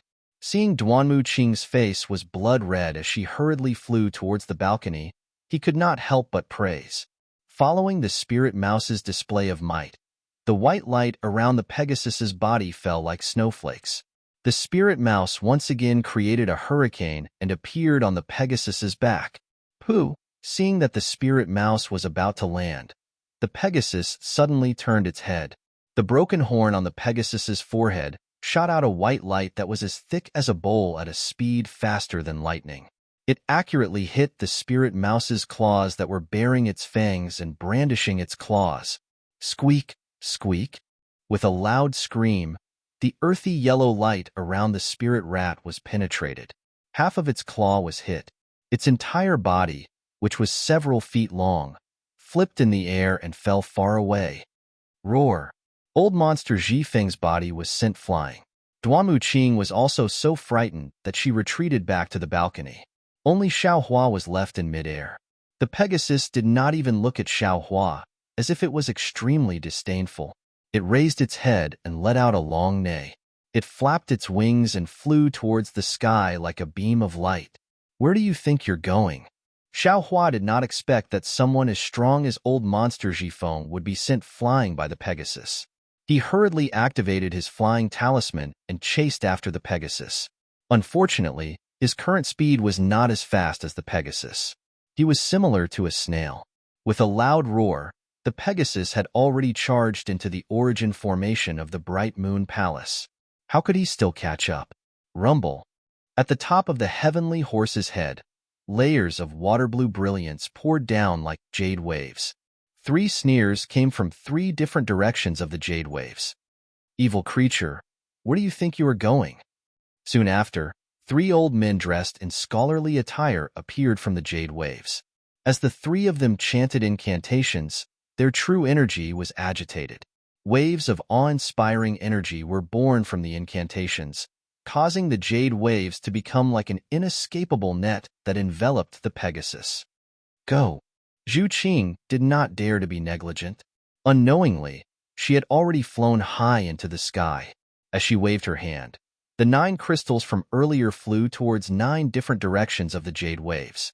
The brilliance of every crystal that came in contact with it gradually condensed. That inescapable net was like a huge crystal that was about to seal the Pegasus. Buzz, buzz, buzz. Just as the crystals were about to form, a series of loud rumbling sounds came from the Pegasus's body. Waves of brilliance that was even more holy than white light shot out from the 7 apertures of the Pegasus. It shot out from the Pegasus's horn and feathers and frantically swept towards the crystals. That holy brilliance was so powerful that once the crystals came in contact with it, they would all turn into nothingness. However, in the blink of an eye, that holy brilliance had already pierced through the crystals and illuminated the entire bright moon palace. PFFF, PFFF, PFFF. The awe-inspiring energy of the 3 old men dressed in scholarly attire seemed to be inferior to this holy brilliance. They were actually counterattacked by their true energy. They couldn't help but spit out 3 mouthfuls of blood and withered in midair. Xiao Hua's face was also illuminated by this holy brilliance. However, the expression on his face was not like the regret on Zhu Qing's face, nor was it like the overjoyed expression on old monster Zhifeng's face, nor was it like the shocked expression on Duomu Qing's face. His face actually carried a trace of enlightenment. It was as if a strand of distant memory was born in his mind. Seeing that the heavenly horse had already rushed several feet away from the bright moon palace and was about to escape with its wings of light, Xiao Hua waved his hand and took out Blackie from the space. He pointed his finger at the heavenly horse and instructed, "Can you subdue it?" Blackie suddenly appeared in midair. It was originally a little dazed. However, before it could open its eyes, its nose immediately twitched a few times. Then, it raised its head in pleasant surprise and looked directly at the heavenly horse that was spreading its wings and trying to escape. As far as its eyes could see, its scarlet little tongue stuck out from its mouth and circled around its lips. It looked like it was hungry for food, like a little dog that had seen a fragrant bone. At this moment, the heavenly horse had indeed begun to raise its wings of light. However, the broken horn on its head that was previously raised was abnormally dim. Even the white brilliance emitted from its body had become much thinner. Only a thin veil was left around the heavenly horse. It was obvious that it had expended a lot of energy to escape from the blue crystal just now. Moreover, in the night sky above Zhai Xinglu, because of the heavenly horse's white brilliance, it had already illuminated the surrounding several hundred feet. It was not the slightest bit inferior to the mystical display of the great scholar's authentic work. -11. Chapter 3300. Of course, Xiaohua's family wasn't the only one making a move. Just as Blackie flew out of the space, a suffocating dragon aura rushed out from the East Sea Dragon Palace. Although it wasn't as overwhelming as the dragon aura from the dragon bone, it was still extremely agile as it pounced on the Pegasus. Clearly, Ao Shuai wanted to use this dragon aura to control the Pegasus. In addition, a faint stream of air that was much purer than the moonlight also flew out from Murong Tsongyun's pavilion. A faint scent of lilies instantly filled the entire place. Moreover, within that stream of air, traces of movement turned into tiny petals. The entire stream of air was like a rain of millions of flowers rushing towards the Pegasus. If Murong Tsongyun didn't have the means to subdue the Pegasus, then she was obviously shirking her responsibility. Her intention to withdraw from the bidding was even more thought-provoking. "Can you do it?" Xiaohua was a little anxious. After seeing the Pegasus' divine ability, he liked it even more and couldn't help but urge, "Father, what is subduing? Did you eat it?" Blackie still asked unhurriedly. His blinking eyes clearly had a fawning look. A trace of pitiful light appeared in his pitch-black eyes, as if the Pegasus was his delicacy. He was hungry and wanted to eat it. Xiaohua angrily scolded, "Father doesn't have a horse to ride. This thing has to carry father on its back." "Oh, boy knows. Just like Huan Huan." Blackie immediately understood and cheerfully said, "Father, wait for me." Immediately, a pitch-black lightning streaked across the sky and quickly rushed into the sky. On the 3rd floor, the other VIPs who didn't participate in the bidding naturally didn't look at Xiaohua. The dragon aura from the Dragon Palace and Murong Tsongyun's lilies were enough to attract their attention. However, old monster Zhifeng was different. Although he was still injured by the Pegasus in his original form, he was wearing a shirt and had transformed into a humanoid form. However, he didn't look at the dragon aura or the lilies. His attention was always on Xiaohua. When Xiaohua released Blackie, old monster Ji Feng's eyes flashed with a trace of surprise. This was because Blackie didn't make him feel any vigilance. Moreover, the secret technique that followed made him unable to see through Blackie's depth. However, when he saw Little Black turn into a bolt of black lightning and overtake it, surpassing the dragon power and the lily airflow, the shock in his eyes could not be suppressed. Dragon aura, even the Confucian scholars of the hidden immortal continent would tremble in fear when facing it, let alone the demons and demonic beasts of the thousand demons sacred realm. It was an innate fear of high-level demons. Although old demon Jifeng had some success in his cultivation and could use a mystic technique to resist the dragon's might, there was a limit to it. He was not afraid of a patrol envoy like Ao Shuai, but against a superior dragon general, old monster Jifeng had no confidence at all. As for this Little Black, it seemed to be of a very low level in his secret technique. It actually treated the dragon's might as if it was nothing. Old monster Jifeng really didn't know what this meant. Perhaps that demonic aura from before came from this black dog? This was old monster Ji Feng's final guess. Of course, following this guess, old monster Ji Feng's bright eyes made a decision. Ao Shuai's dragon's might. Murong Songyun's lily airflow easily formed a new triangle with the black lightning that Little Black turned into, wanting to clamp the Pegasus in the middle. At this time, the Pegasus had already spread out its wings of light. Although it looked dispirited, facing the dragon's might and the lily airflow, the Pegasus' moonlight-like eyes did not have any reaction at all. However, its figure that streaked across the night sky slightly dodged these two attacks that were close to it, not putting them in its eyes. However, just as the Pegasus was about to break the jade cage and fly the rainbow phoenix, break the golden lock and move the flood dragon, its figure that had already turned into a light shadow suddenly trembled, because, in front of the Pegasus, about 10 zhang away, in the night sky that was illuminated by the Pegasus' brilliance, a black dog that seemed to have appeared out of thin air blocked the Pegasus that had already accelerated. Similar to the previous boiling crystal ripples, the light around the Pegasus' body rapidly trembled, like a flickering candle in the night wind. This was a situation that had never happened since the Pegasus appeared. Oh! In the Bright Moon Palace, without exception, everyone was shocked from the bottom of their hearts. Everyone could see that this was the Pegasus' expression of fear. Roar! Suddenly, on the Pegasus' single horn that had already dimmed, a light pillar that was as thick as a bowl appeared and shot towards the black dog. Although this light pillar was not as bright as the one that injured old monster Jifeng previously, its speed was much faster by a few notches. As for the Pegasus, at the same time that the light pillar shot out, its body flashed and actually rushed towards the lily airflow as fast as lightning. That light pillar that was as thick as a bowl instantly rushed in front of the black dog, as if it could instantly pierce through the black dog. However, just as everyone was slightly worried, the most shocking thing happened. That seemingly obedient black dog barked softly and immediately opened its mouth. A silver light shot out from the black dog's mouth and covered the light pillar. Everyone watched as the light pillar that was the size of a bowl actually entered the black dog's mouth. Furthermore, after the light pillar was swallowed by the black dog even let out a small burp. Whoosh!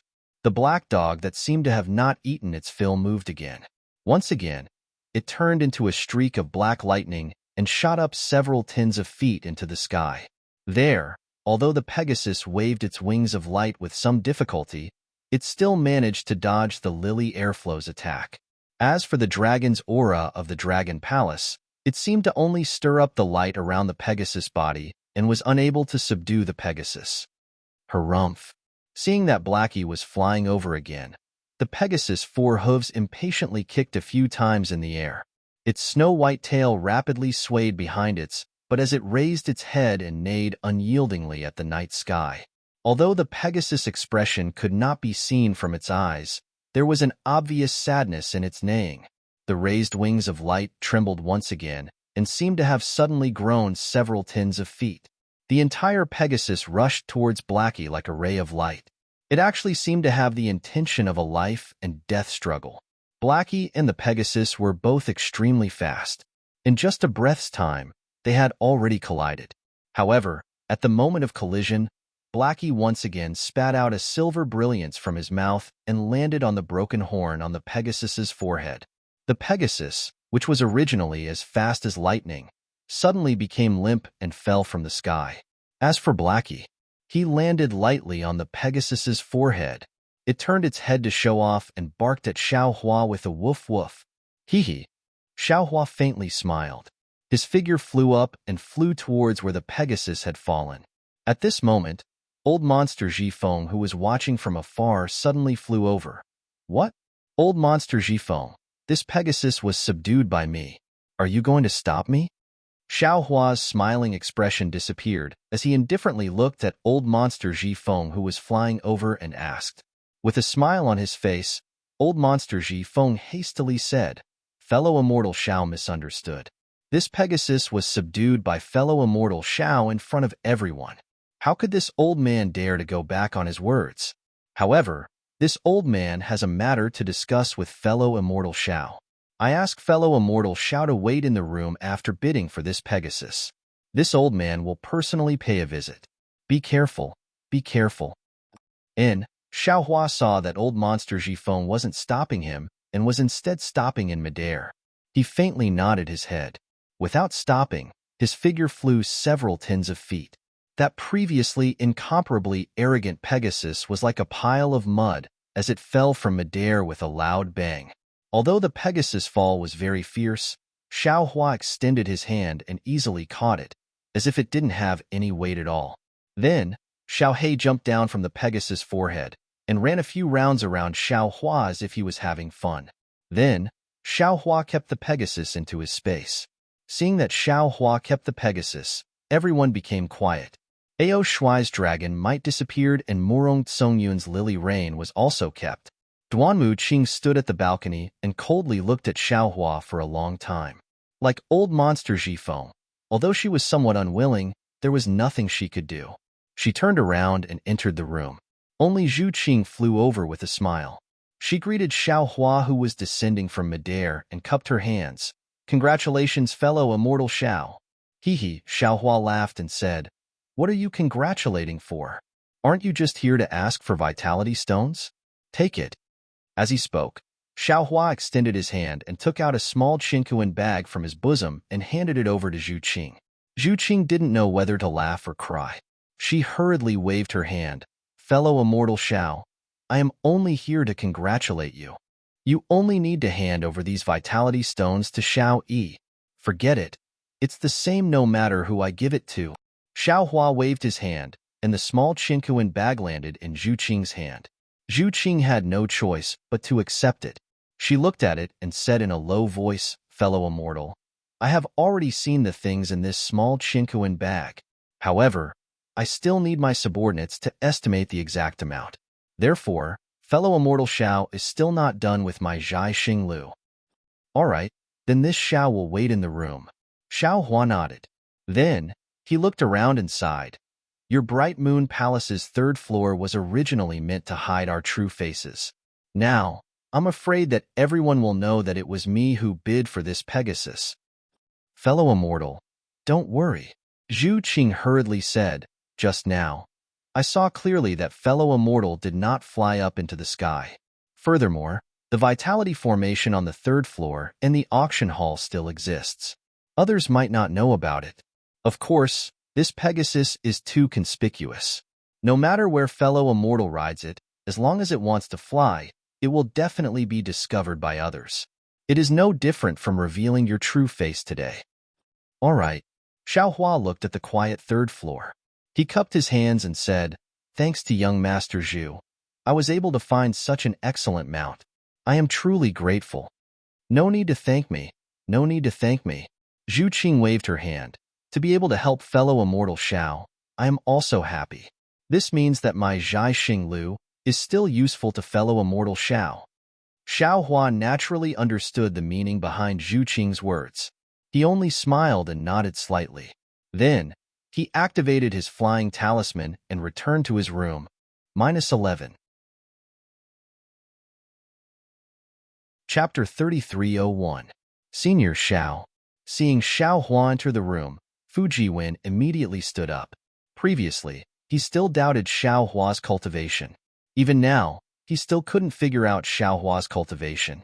However, from Murong Songyun's attitude towards Xiao Hua and Old Monster Zhifeng's attitude towards Xiao Hua, Fu Jiwen knew that Xiao Hua was definitely not a low-level cultivator with only primeval stones.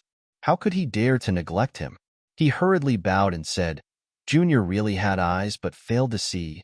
Young Master Fu, you are treating me as an outsider.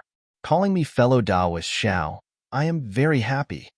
Xiao Hua was obviously a little unhappy and hurriedly pulled Fu Jiwen up. Hee, all right. Fu Jiwen was also not a stickler for formalities. Seeing Xiao Hua stop him, he also stood up and said with a smile, "Then I will congratulate fellow Taoist Xiao for obtaining the Pegasus. In the future, no matter how big the hidden immortal continent is, it will all be under your feet."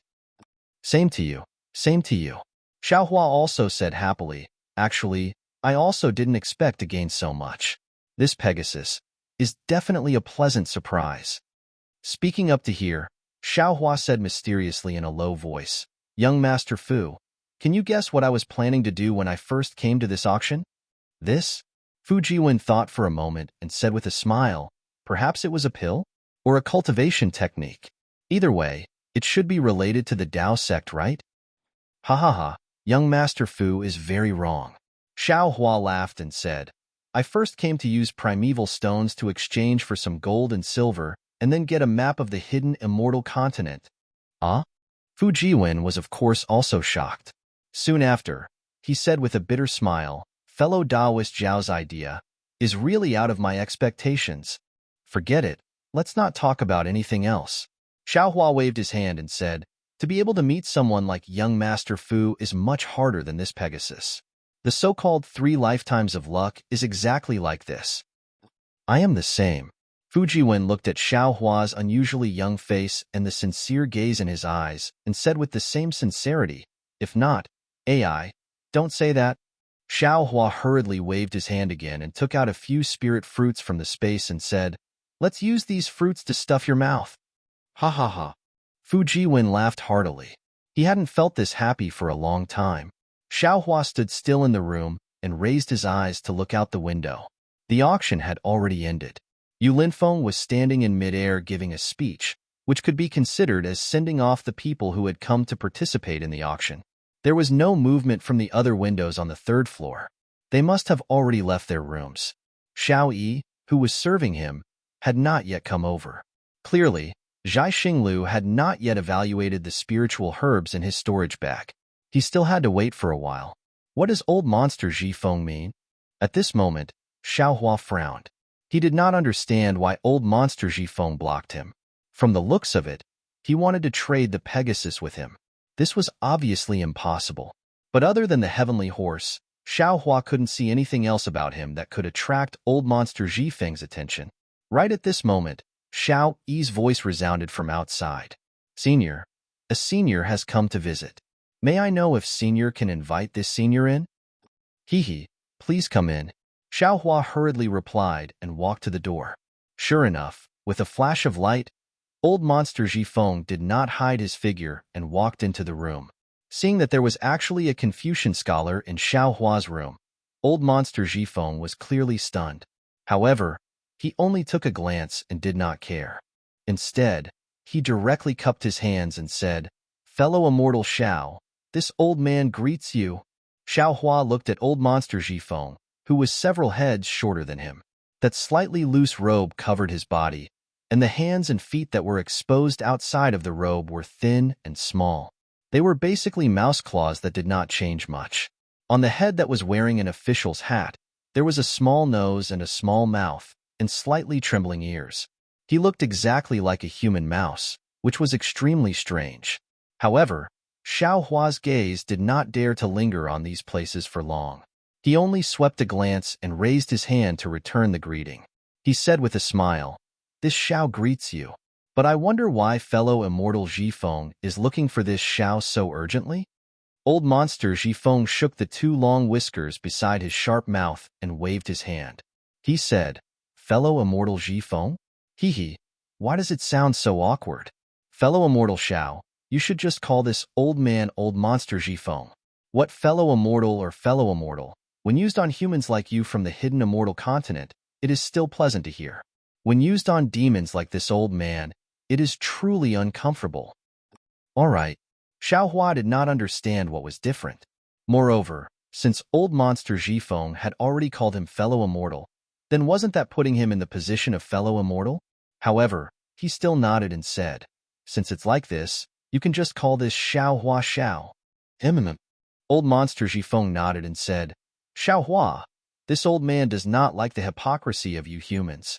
You clearly have something to say, yet you still ask about my well-being for a long time. This old man likes to get straight to the point. This time, I came to find you to invite you to participate in an auction. Fellow Taoist Xiao.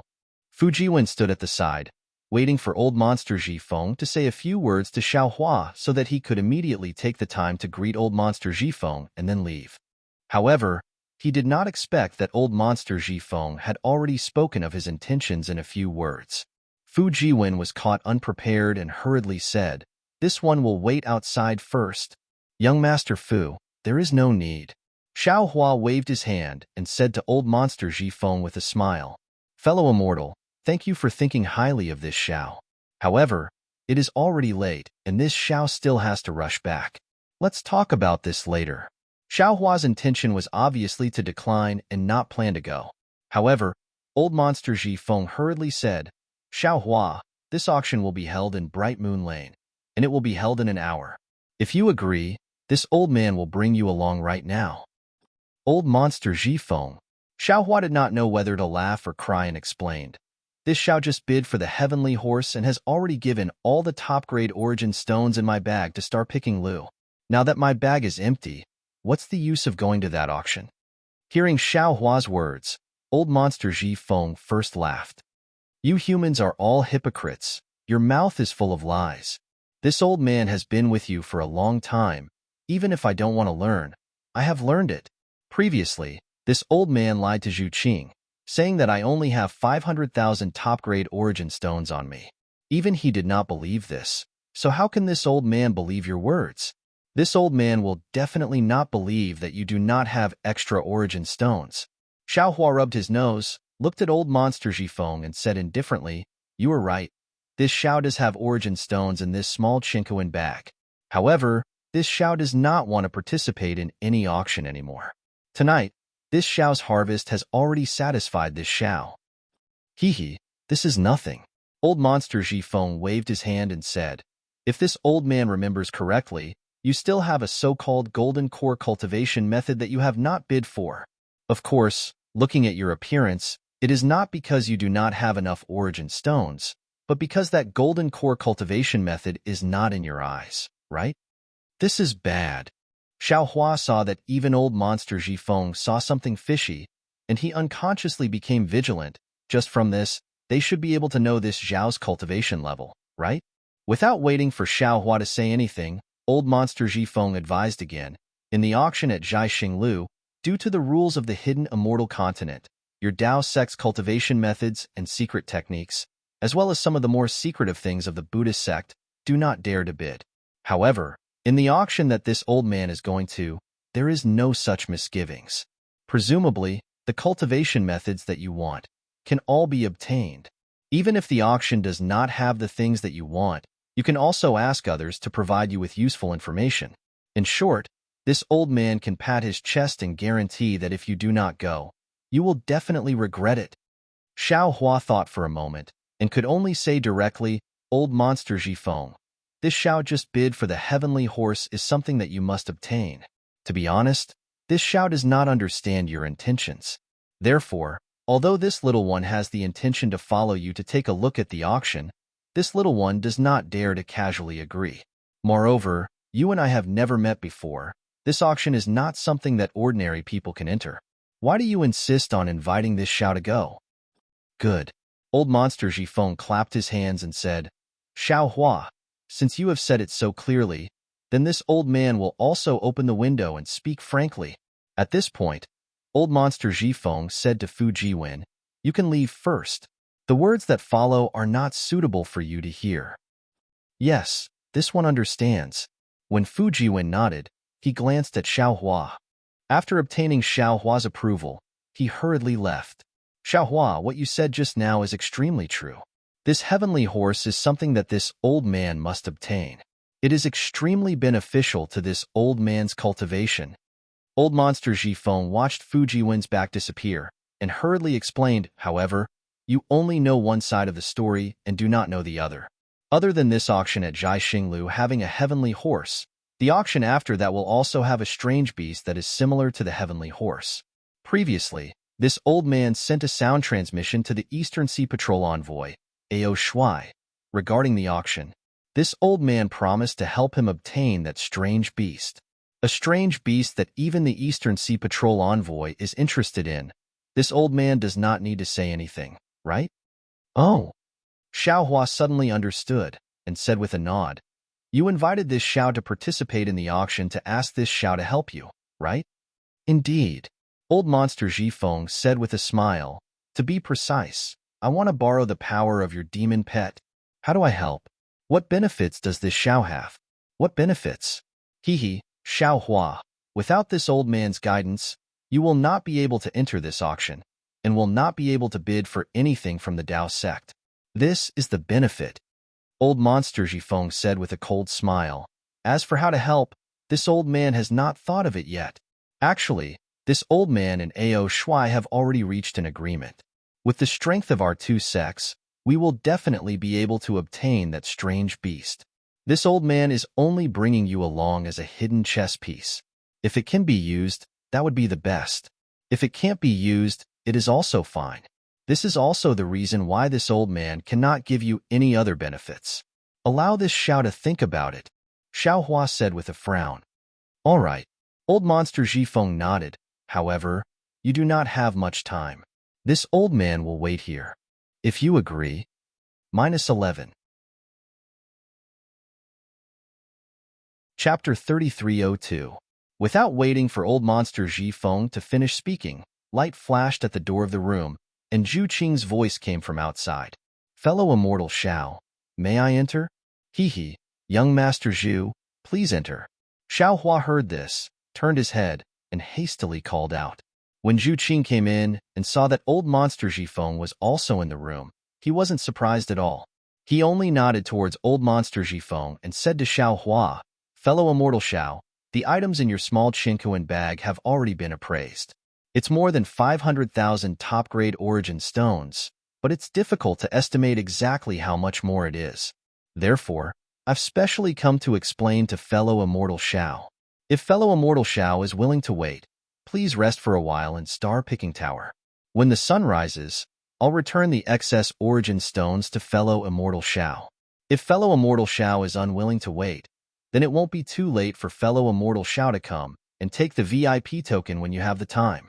Moreover, fellow immortal Xiao can use this token to take primal stones from other Jai Xinglu on the hidden immortal continent. You can also use this token to wait for more benefits and information from my Jai Xinglu. As he spoke, Zhu Qing took out a golden star tablet from his bosom. 6 stars were engraved on it, and countless star patterns were overflowing on the 6 stars. Since I can take it anywhere, why should I wait here for so long? Xiaohua was very happy when he heard this. He took the star tablet and said with a smile, fellow immortal Xiao is now my Jai Xinglu's VIP. If you have the chance in the future, please visit my Jai Xinglu more often.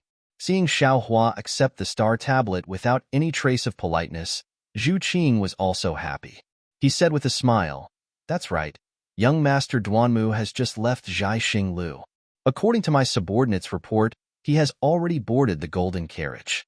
The coachman has brought more than 10 cultivators and is waiting in front of Jai Xinglu's door. These cultivators aren't ordinary Confucian scholars. They look similar to the coachman. Fellow immortal Xiao, please be careful when you go out.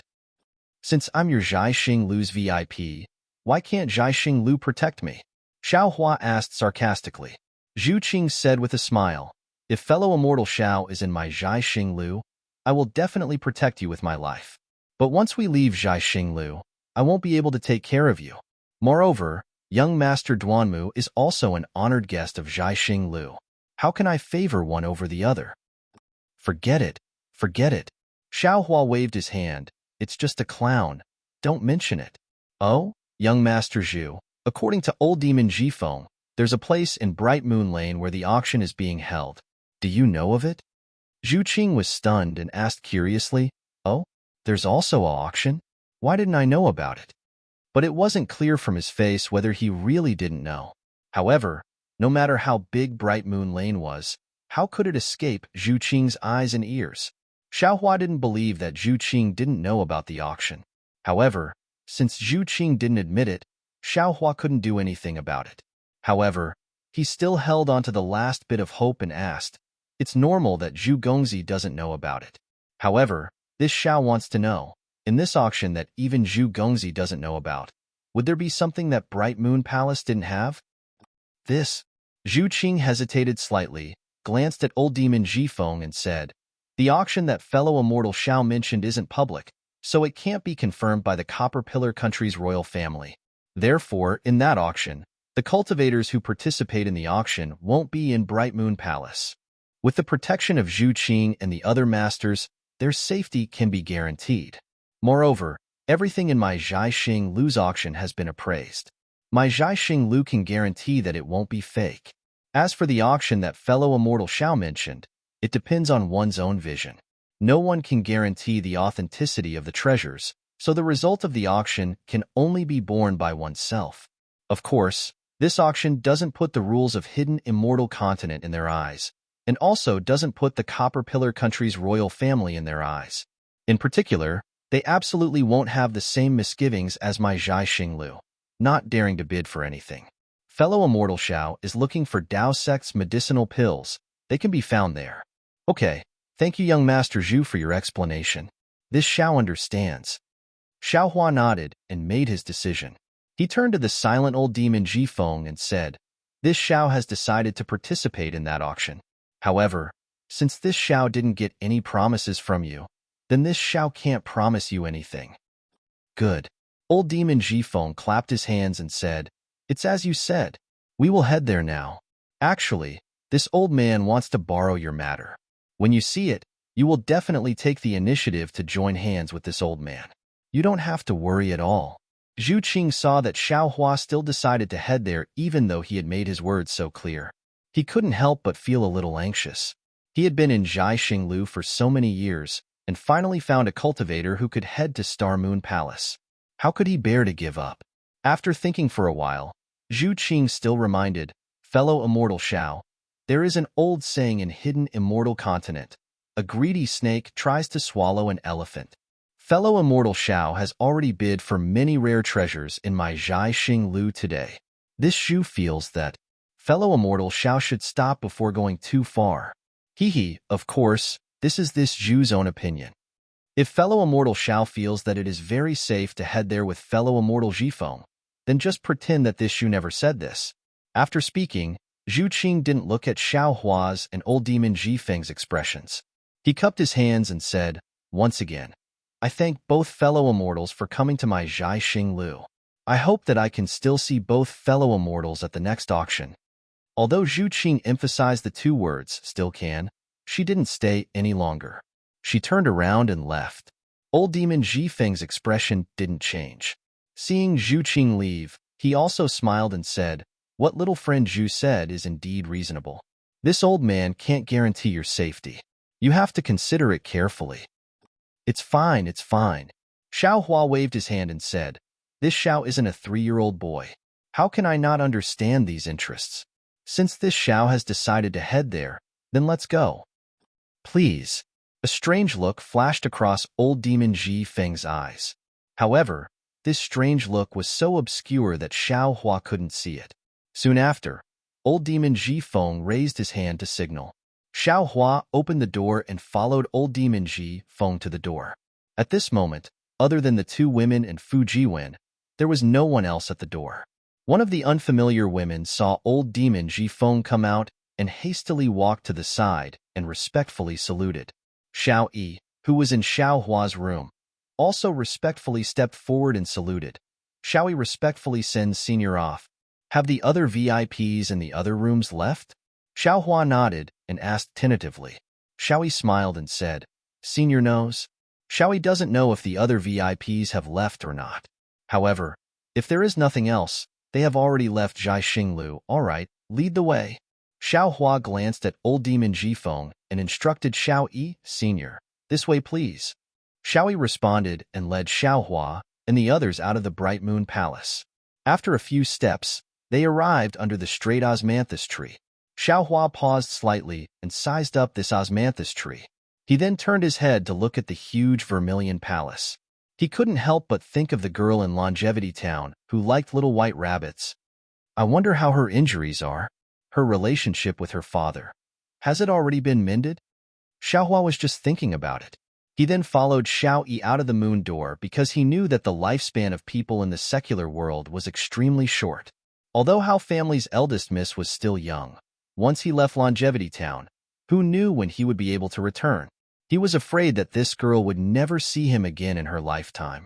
The moon door was still as bright as the moon.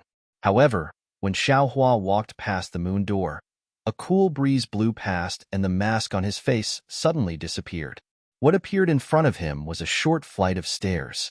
Looking to the side, other than himself, there was no one else. Xiaoyi was also gone. Sigh. I still wanted to give this girl a piece of primeval stone. Although Xiaohua knew that this was Zhai Xinglu's arrangement, he still felt somewhat regretful. He then stepped down the stairs. After only a dozen steps, there was another moon door at the bottom of the stairs. After passing through the moon door, he saw the empty Zhai Xinglu. At this time, there was nothing but bright lights in Zhai Xinglu. Even the green-robed youth from before was nowhere to be seen. Come. Xiaohua thought for a moment, then raised his voice. Senior, what instructions do you have? As soon as Xiaohua's voice fell, a green-robed youth answered and bowed respectfully. I have something to ask of. Number 307. How can I summon him? Xiaohua looked at the green-robed youth's unfamiliar face and said, Number 307? Oh. Senior is looking for number 307 in the Star Palace. Senior, please wait a moment. The green-robed youth was stunned at first, but immediately understood. He hurriedly answered and turned to leave. At this time, Xiaohua seemed to have thought of something and ordered again. That's right. Does your Star Palace sell the 100 Classics of Thought? The 100 Classics of Thought? The green-robed youth was even more stunned. He smiled and said, If Senior wants Confucian cultivation methods, my Zhai Xinglu naturally has them. But when it comes to the 100 Classics of Thought, they are all ordinary things in the Confucian Academy. This junior really does not know. You go find number 307 and tell him what I said. Xiaohua nodded and said, Tell him to come as soon as possible. The green-robed youth did not dare to be negligent. After cupping his hands, he hurriedly turned around a corner and disappeared. Xiaohua looked around the silent Zhai Xinglu and saw the open door. He knew that this was not the only door at this time. There must be one in front of old monster Jifeng and Fu Jiwen. Fine, let me see what the Duanmu family is planning. Xiaohua's eyes narrowed. He reached out and took out the wishful staff, then slowly walked out of Zhai Xinglu. Xiaohua stepped out of the door and saw a light flash in front of him. He was standing in front of Zhai Xinglu in the night. At this time, it was probably past midnight. In the deep night sky, the bright moon was abnormally bright, covering the nearby stars. Xiaohua was used to seeing the starry sky of the Bright Moon Palace. He could not tell which was the real starry sky and whether he had walked out of the Bright Moon Palace. -11. Chapter 3303. Senior, you are out. In front of Zhai Xinglu, Xiao Jian was anxiously waiting with Yuan Ye and Lu Yi. Seeing Xiaohua come out, he happily called out, In. Xiaohua lightly nodded and looked to the side. Around 10 feet away, Fu Jiwen also hurriedly walked over. He seemed to be a little anxious from waiting. Fellow Taoist Xiao.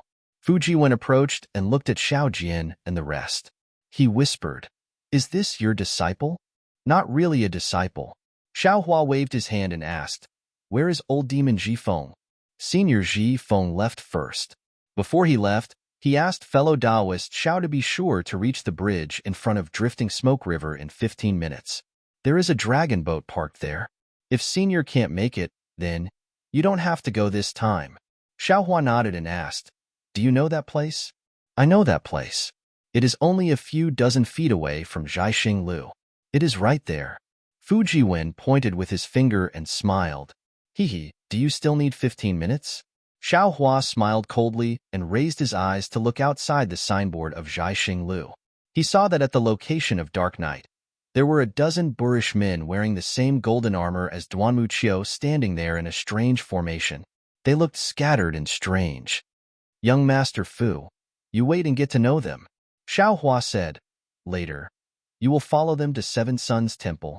After speaking, without waiting for Fu Jiwen to speak, Xiaohua waved the wishful staff in his hand. The staff let out a whooshing sound in the night sky. Where is Duanmu Qing? Xiaohua walked out of Zhaixing Lu's signboard and faced Duanmu Qiu. Xiaohua glanced at the golden carriage parked in the distance and the dragon horse pulling the carriage. You better remember that my name is Duanmu Qiu. This matter has nothing to do with my young master. Duanmu Qiu took 2 steps forward. The golden armor on his body made a clattering sound. With a hong sound, he took down a huge copper spine from his shoulder and placed it on the ground. The ground nearby shook. Then, Duanmu Qiu looked at Xiaohua with a sinister smile and said, When my family's young master just came out, he also told me about this matter and asked me to keep the peace. However, I feel that even though I was the one who offended you in the first place, if you had stopped the dragon horse and grabbed the horsewhip, I would definitely have gotten off the carriage and apologized to you. But you actually pulled me out of the car when I wasn't paying attention. This is an insult to my reputation. If I don't defeat you, will I still have the face to get on the carriage? How could he have the face to continue staying in the Duanmu clan? What face do I have to face the Duanmu surname? Xiaohua looked at the people behind Duanmu Qiu. An obvious killing intent was emitted from these people. Moreover, after passing through this scattered formation, this killing intent actually condensed together and shrouded him from afar. It was as if he said something wrong, this killing intent would turn into a huge sword and smash him into pieces. Xiaohua patiently listened to Duanmu Qiu's explanation and said coldly, So you've entangled so many people? Bullying with numbers? I'm not bullying you with numbers. These are my good friends. They heard that you have amazing divine power and that you can subdue a dragon horse. They all want to come and see for themselves. Duanmu Qiu was obviously someone who had been taught by others. His words were seamless and flawless. Good. Xiaohua nodded. This old man will ask you one last question. If this matter has nothing to do with Duanmu Qing, then does it have anything to do with the Duanmu clan? Hee. Duanmu Qiu laughed coldly. I really want to do as you wish and say that this matter has nothing to do with the Duanmu clan. But I and these good friends behind me, most of them have the surname Duanmu. Do you think this matter has anything to do with the Duanmu clan? Ha ha ha. Xiaohua laughed heartily. With a flip of his hand, a flying talisman was placed on his body. As expected, you're still a bunch of dogs who rely on their master's power. You don't even dare to say that this matter has nothing to do with the Duanmu clan. However, since you all want to use the Duanmu clan as a fig leaf, then this old man will give the Duanmu clan face. Hit! Xiaohua shouted as his figure soared into the sky. He raised the wishful steel staff and smashed it towards Duanmu Qiu's face with a whining sound. Good. Duanmu Qiu had been accumulating his power for a long time. Seeing that Xiaohua had made his move, he also roared loudly. He stomped his feet and a light cloud appeared under his feet, lifting his body up.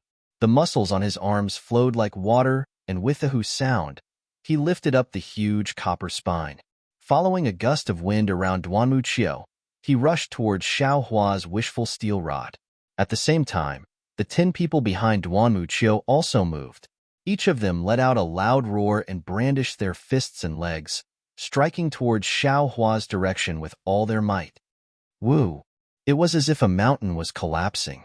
10 streams of noble spirit that were enough to split rocks were triggered by them. Following the rush of everyone's fists, these 10 streams of noble spirit condensed and merged into one in midair, forming a cloud that was like a fist. Although it was launched later, it arrived first. It surpassed Duanmu Qiu's copper spine and smashed towards Xiaohua from top to bottom. The wind whistled as Xiao Hua flew in midair. That gust of wind hit his face and almost pressed him to the ground. Within that gust of wind, the noble spirit was like a red fire that wanted to ignite him. Ha ha ha! Xiao Hua laughed loudly. Although his voice was blown away by the noble spirit, it still clearly resounded in the night sky. The noble spirit is controlled by people like you who rely on their master's power. How can it be called noble spirit? How can there be righteousness? Even if all of you have righteous spirit flowing from every pore of your body, you are still not this Zhao's match. As he spoke, Xiao Hua shook his hand and threw out dozens of fire talismans. Each of them drew a slightly mysterious arc and attacked the fist-like noble spirit. He did not face the combined attack of the 10 people at all. The wishful staff drew a shadow in midair and hit Duanmu Qiu's copper spine. Seeing that Xiao Hua actually used an unexpected method to attack the combined attack of the 10 people, Duanmu Qiu was shocked at first. However, seeing the wishful staff that was as thick as a goose egg was about to hit him, he also sneered, "I'll let you have a taste of my copper spine." Unfortunately, before he could finish his sentence, there was a loud bang. The copper spine was hit by the wishful staff. That loud bang was like the impact of a mountain. Not only did it interrupt Duanmu Qiu's arrogance, it also shook his arm until it was numb. Both of his hands could not hold the copper spine at all. His entire body was uncontrollably sent flying under the huge force. "If you want to fight, then let's fight. Since you dare to challenge me, then you should be prepared to be killed by me." Duanmu Qiu's body was out of control, but his eyes were not affected. Seeing Xiao Hua chasing after him like a fish, Duanmu Qiu's heart was greatly shocked. The true qi in his middle dantian was rapidly twitching. The elemental energy around his body was also surging out like a river, trying to resist Xiao Hua's pursuit. However, before the elemental energy could rush out, a soul thorn sharper than a sword rushed into Duanmu Qiu's mind. Duanmu Qiu was in so much pain that his vision turned black and the elemental energy immediately stopped. He could no longer raise it. When Duanmu Qiu saw the light and shadow again, Xiao Hua's inconspicuous wishful staff hit his 2 arms faster than the wind. Duanmu Qiu's great shock had already turned into great regret at this time. When the wishful staff touched the golden armor, countless inscriptions flew out from the golden armor, and the entire golden armor shone with golden light. Unfortunately, as soon as the inscriptions flew out, they immediately turned into dust under the wishful staff. The golden armor was destroyed, but what about Duanmu Qiu's arms? However, no one was paying attention to Duanmu Qiu's arm right now. Just as Duanmu Qiu was sent flying, a series of thunderous rumbles resounded in the air.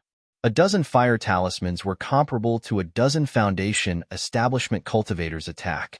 Not only did they defeat the extremely powerful noble qi, but they were also like a torrent of heavenly fire as they surged towards the ground and completely enveloped the ground in a radius of several hundred feet. Roar! The dozen or so people naturally saw Xiao Hua's fire talisman, but they didn't expect the fire talisman to be so powerful. Seeing that their combined attack was about to be defeated, they hastily let out a deep roar. They didn't panic too much as they brandished their fists and feet. Another dozen or so streams of yuanli rushed out from their bodies, affecting hundreds of streams of righteous qi, forming a palm-like shape that supported the fire talisman. Huff! After the giant palm passed, more than half of the fire was extinguished. Although the remaining fire fell from the sky and still had some power, it was no longer a threat to these golden-armored soldiers. These people did not pay attention to it and hurriedly looked at Duanmu Qiu, but before they could see Duanmu Qiu's figure, a green light flashed in the air and an angry voice sounded at the same time. "Xiao Hua, how can you be so ruthless?" "Young Master Duanmu." The dozen golden-armored soldiers were shocked. They looked at Duanmu Qing, who was standing on a green cloud, and then looked at the direction Duanmu Qing was glaring at. Everyone was shocked. In the distance, there was a row of tall trees. But now, 3 or 4 of them were lying on the ground. On the last tree, Duanmu Qiu, who was wearing golden armor, was lying on the ground like the tree. Blood was flowing out from his 7 orifices. The awe-inspiring copper spine that he was holding in his hand was now lying on the ground like Duanmuqiu. However, it was in a worse state than Duanmuqiu. It had been broken into two. Achio. The eyes of the dozen or so golden-armored soldiers were completely red. A few of them quickly rushed over, while the remaining dozen or so people slowly formed a formation and walked towards Xiaohua. Xiaohua only coldly swept a glance at these people and did not pay any attention to them.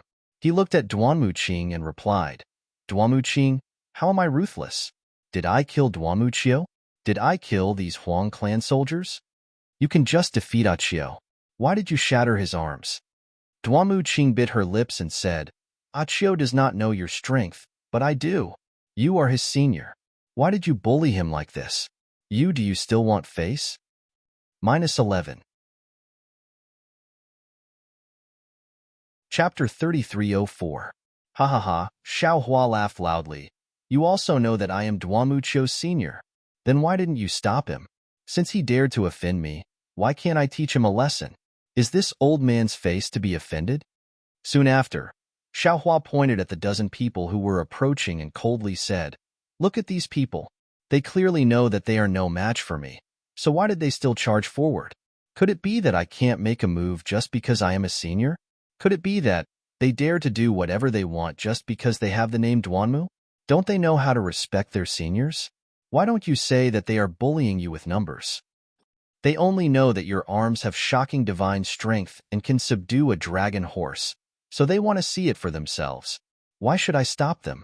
Duanmuqing looked at Xiaohua without backing down and said, But I didn't expect you to be so vicious and merciless.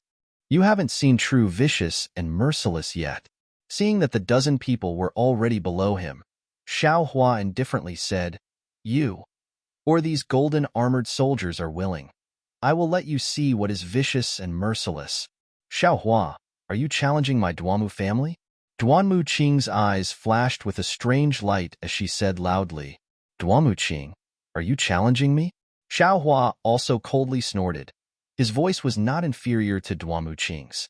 Duanmuqing naturally hoped that Xiaohua would answer, but Xiaohua did not answer directly and instead threatened Duanmuqing. If Duanmuqing wanted an answer, it seemed that she would have to answer Xiaohua first. But if Duanmuqing answered, Xiaohua would immediately make a move and kill Duanmuqing before challenging the Duanmu family. Duanmuqing's eyes were bright as she stared at Xiaohua. She was quickly considering whether she should make a move.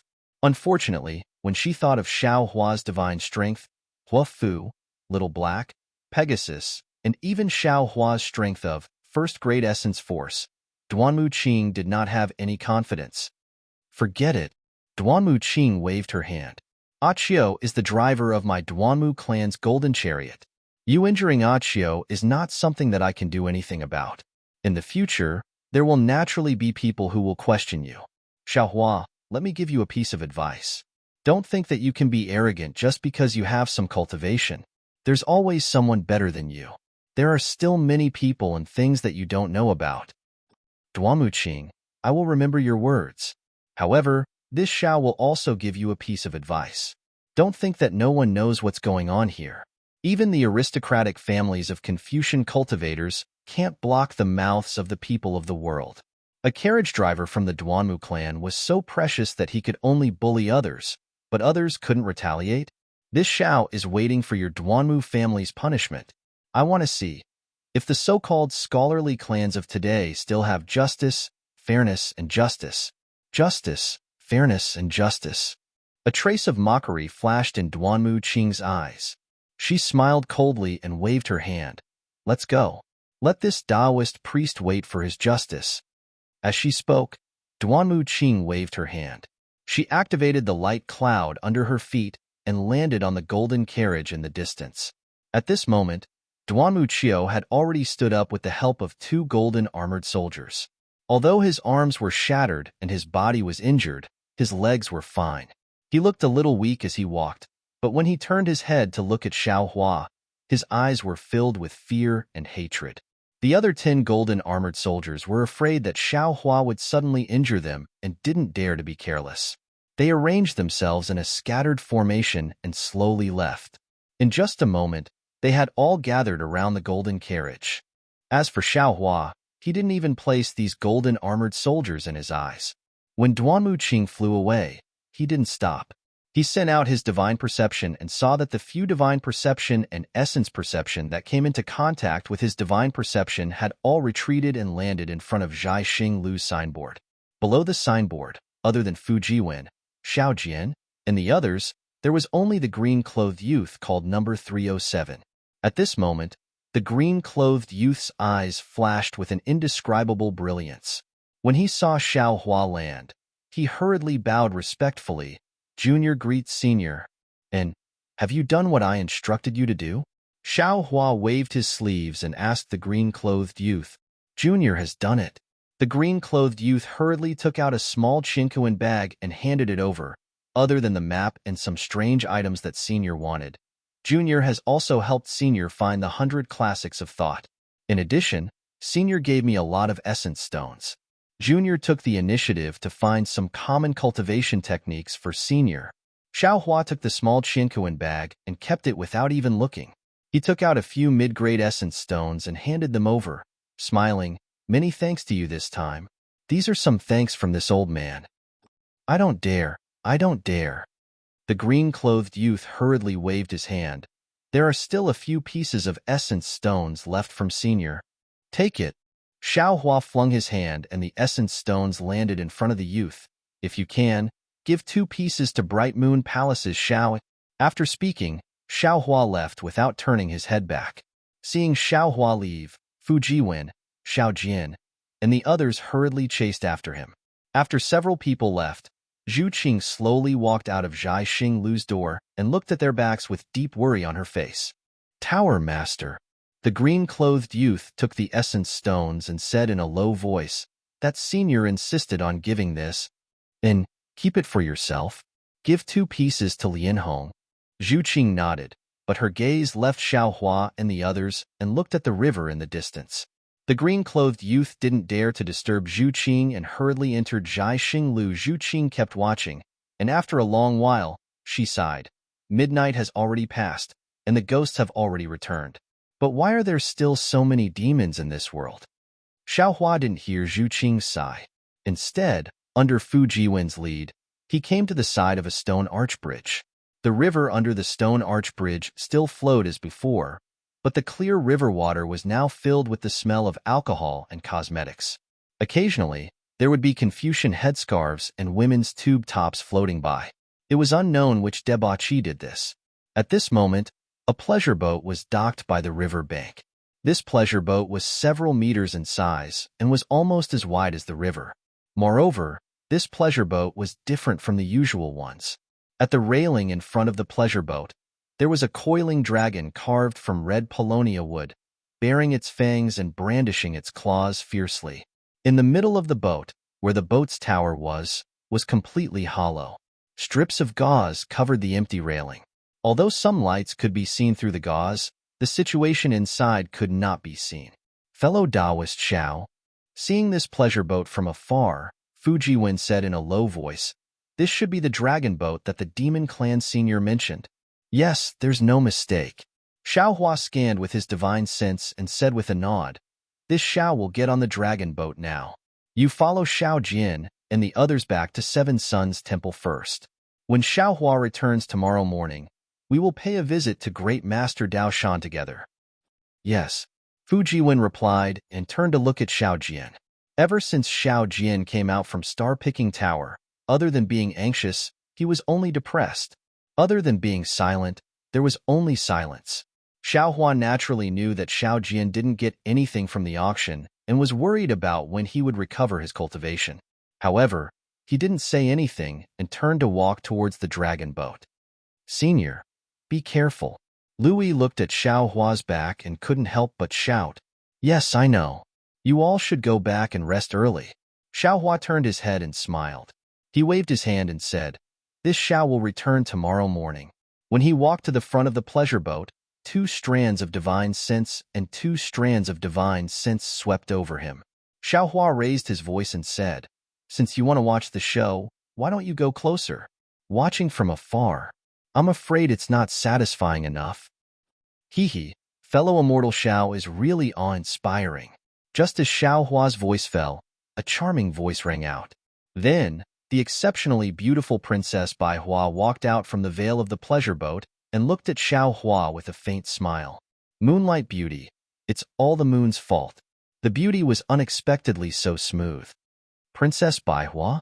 Xiao Hua saw Princess Bai Hua appear and was clearly startled. He just thought that the divine sense belonged to Morong Tsongyun. Oh? Princess Bai Hua's smile froze and stayed at the corner of her mouth. Instantly, the moonlight shining on Princess Bai Hua's body cooled down. Could it be that fellow immortal Xiao doesn't want this servant to appear again? Could it be that fellow immortal Xiao thinks that someone else is here to help you? No, no. The soft-hearted Xiao Hua naturally wouldn't let the beauty have a hidden grudge. He hurriedly smiled and said, "This Xiao is only a commoner in the mountains. I thought that a royal family like the princess would definitely have thousands of brave guards. You only came to Star Picking Tower to have a look. Since you got the Scarlet Flame War Chariot, why don't you hurry back home happily? How could you stay in Bronze Pillar Country for long?" Therefore, when this Xiao saw the princess, he couldn't help but exclaim, "How could there be a second person as beautiful as the princess in this world?" Gidge. Princess Bai Hua laughed. It was very sweet and even clearer than the flowing water under the pleasure boat. Fellow Taoist Zhao's mouth seems to be more powerful than his fists and feet. In the future, I don't know how many women will be deceived by fellow Taoist Xiao. This servant needs to consider whether my Cha Nu country should issue a decree to prohibit fellow Taoist Xiao from entering and leaving Cha Nu country. Ayaya, how can that be? Xiao Hua said happily and smoothly said, "This Xiao still wants to go to Cha Nu country one day to congratulate Princess Bai Hua on ascending to the throne of the country. This decree of yours has really cut off this Xiao's thoughts. In the future, if I can't see a heavenly beauty like the princess again, wouldn't I be depressed to death?" Jejejij.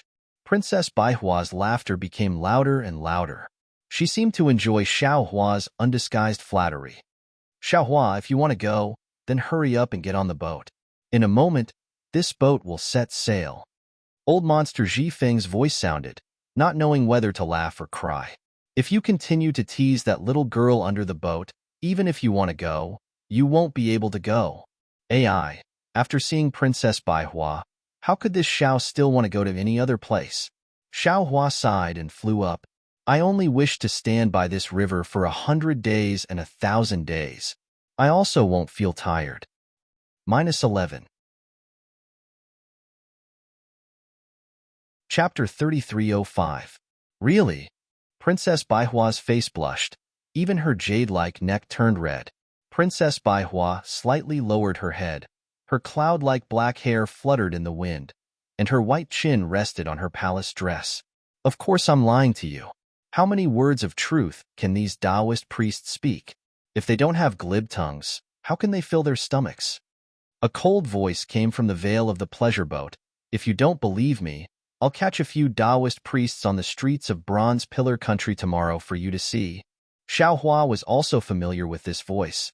It was the Eastern Sea Dragon Palace's Inspector Ao Shuai. Xiao Hua landed on the pleasure boat and looked up to see the situation inside the veil. The pleasure boat was very quiet. There were only 4 red lanterns around the boat, and then there were a few chairs. At this time, there were 2 Yao sitting on the chairs. Xiao Hua was secretly puzzled. Strange, why don't I see Morong Tsongyun? But just as he was puzzled, Xiao Hua frowned and said, "It's even stranger. Morong Tsongyun didn't say she would come to the auction, but I thought she would come? What does her not coming have to do with me?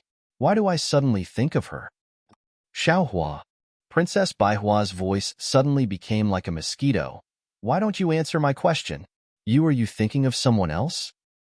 "How could that be?" Xiao Hua said with a smile, "I'm just thinking, what is the national surname of Cha Nu country? This Zhao Qin Sunli Zhou Wu Zheng Wang is too hard to guess? It seems like I have no choice but to cultivate my Dao sect's divination techniques first." Puft, puft. Princess Bai Hua was about to laugh, but suddenly she seemed to realize something. The blush on her face became even more intense. She hurriedly covered her mouth and laughed in a low voice. Her eyes actually flickered. She didn't dare to stare at Xiao Hua like before. Xiaohua, it's windy and snowy outside. Why don't you come in and have a drink? Old demon Jifeng sat on a chair, his short legs hanging in the air, and shouted. Xiaohua smiled and raised his hand. Your Highness, the wind and frost outside is strong. Don't let the wind and frost blow the princess's flower-like face. And the bashfulness on Princess Baihua's face gradually disappeared, and she stepped into the veil. However, after taking 2 steps, she turned back and said with a smile, Brother Xiao, don't mention the word princess again in the future. This servant's name is Xine, and my nickname is Xianer. After saying that, she giggled again and quickly stepped into the light muslin room. Brother Xiao? Xiaohua didn't know whether to laugh or cry as he rubbed his nose and mocked himself. Am I really that young? Humph. Not waiting for Xiaohua to walk into the veil, Ao Shuai's cold snort once again sounded out. In this world, the 3 things that you can't trust the most are the promises of a cultivator, the feelings of a cultivator, and the reasons of a cultivator. If a cultivator gave you an everlasting promise, you could rest assured. That was because he didn't have any confidence in the feelings between the 2 of you. Instead, he placed his feelings on time. But what was time? What cultivators did not lack the least was time. If a cultivator deeply revealed his sweet words to you as soon as he met you, you could rest assured that he had definitely said these words to others before. Otherwise, how could he so skillfully dissect the feelings in his heart? Let you see the freshness within? As for the reasons of cultivators, TSK, they are even lighter than the dewdrops in the grass. They appear every day, but every time. When the sun rises, these dewdrops disappear. The reasons of cultivators are all kinds of excuses, appearing and disappearing at any time. Xiaohua didn't know whether to laugh or cry. To tell the truth, Princess Baihua was indeed very beautiful. She was just like her name. She had the beauty of 100 flowers, but also the bashfulness of 100 flowers. However, how could he be like Ao Shuai and spread his peacock tail as soon as he met her and let her admire him? Men, after seeing a beautiful woman, casually saying a few words, wasn't that normal? Besides, such a night, such a moon, even if it was somewhat ambiguous, it was still the moon that caused the disaster, right? There was no need to beat all the cultivators in the world to death all at once. Lord Inspector, you seem to also be a cultivator, right? Could it be that this is your experience when you were young? Xiao Hua walked into the light muslin, glanced at the arrogant Ao Shuai who was sitting on the chair, and said indifferently, who knew that Ao Shuai only glanced at him and choked Xiao Hua with a sentence. This old man is a demon, and even more so a dragon. This is an innate divine ability, the darling of heaven and earth. How could you cultivators compare to me? Don't use the word cultivators in this world have already become unbearably dirty on this envoy's head. In this envoy's eyes, you cultivators are the greediest locusts in the mortal world. Xiao Hua frowned. He coldly glanced at Ao Shuai and no longer paid any attention to him.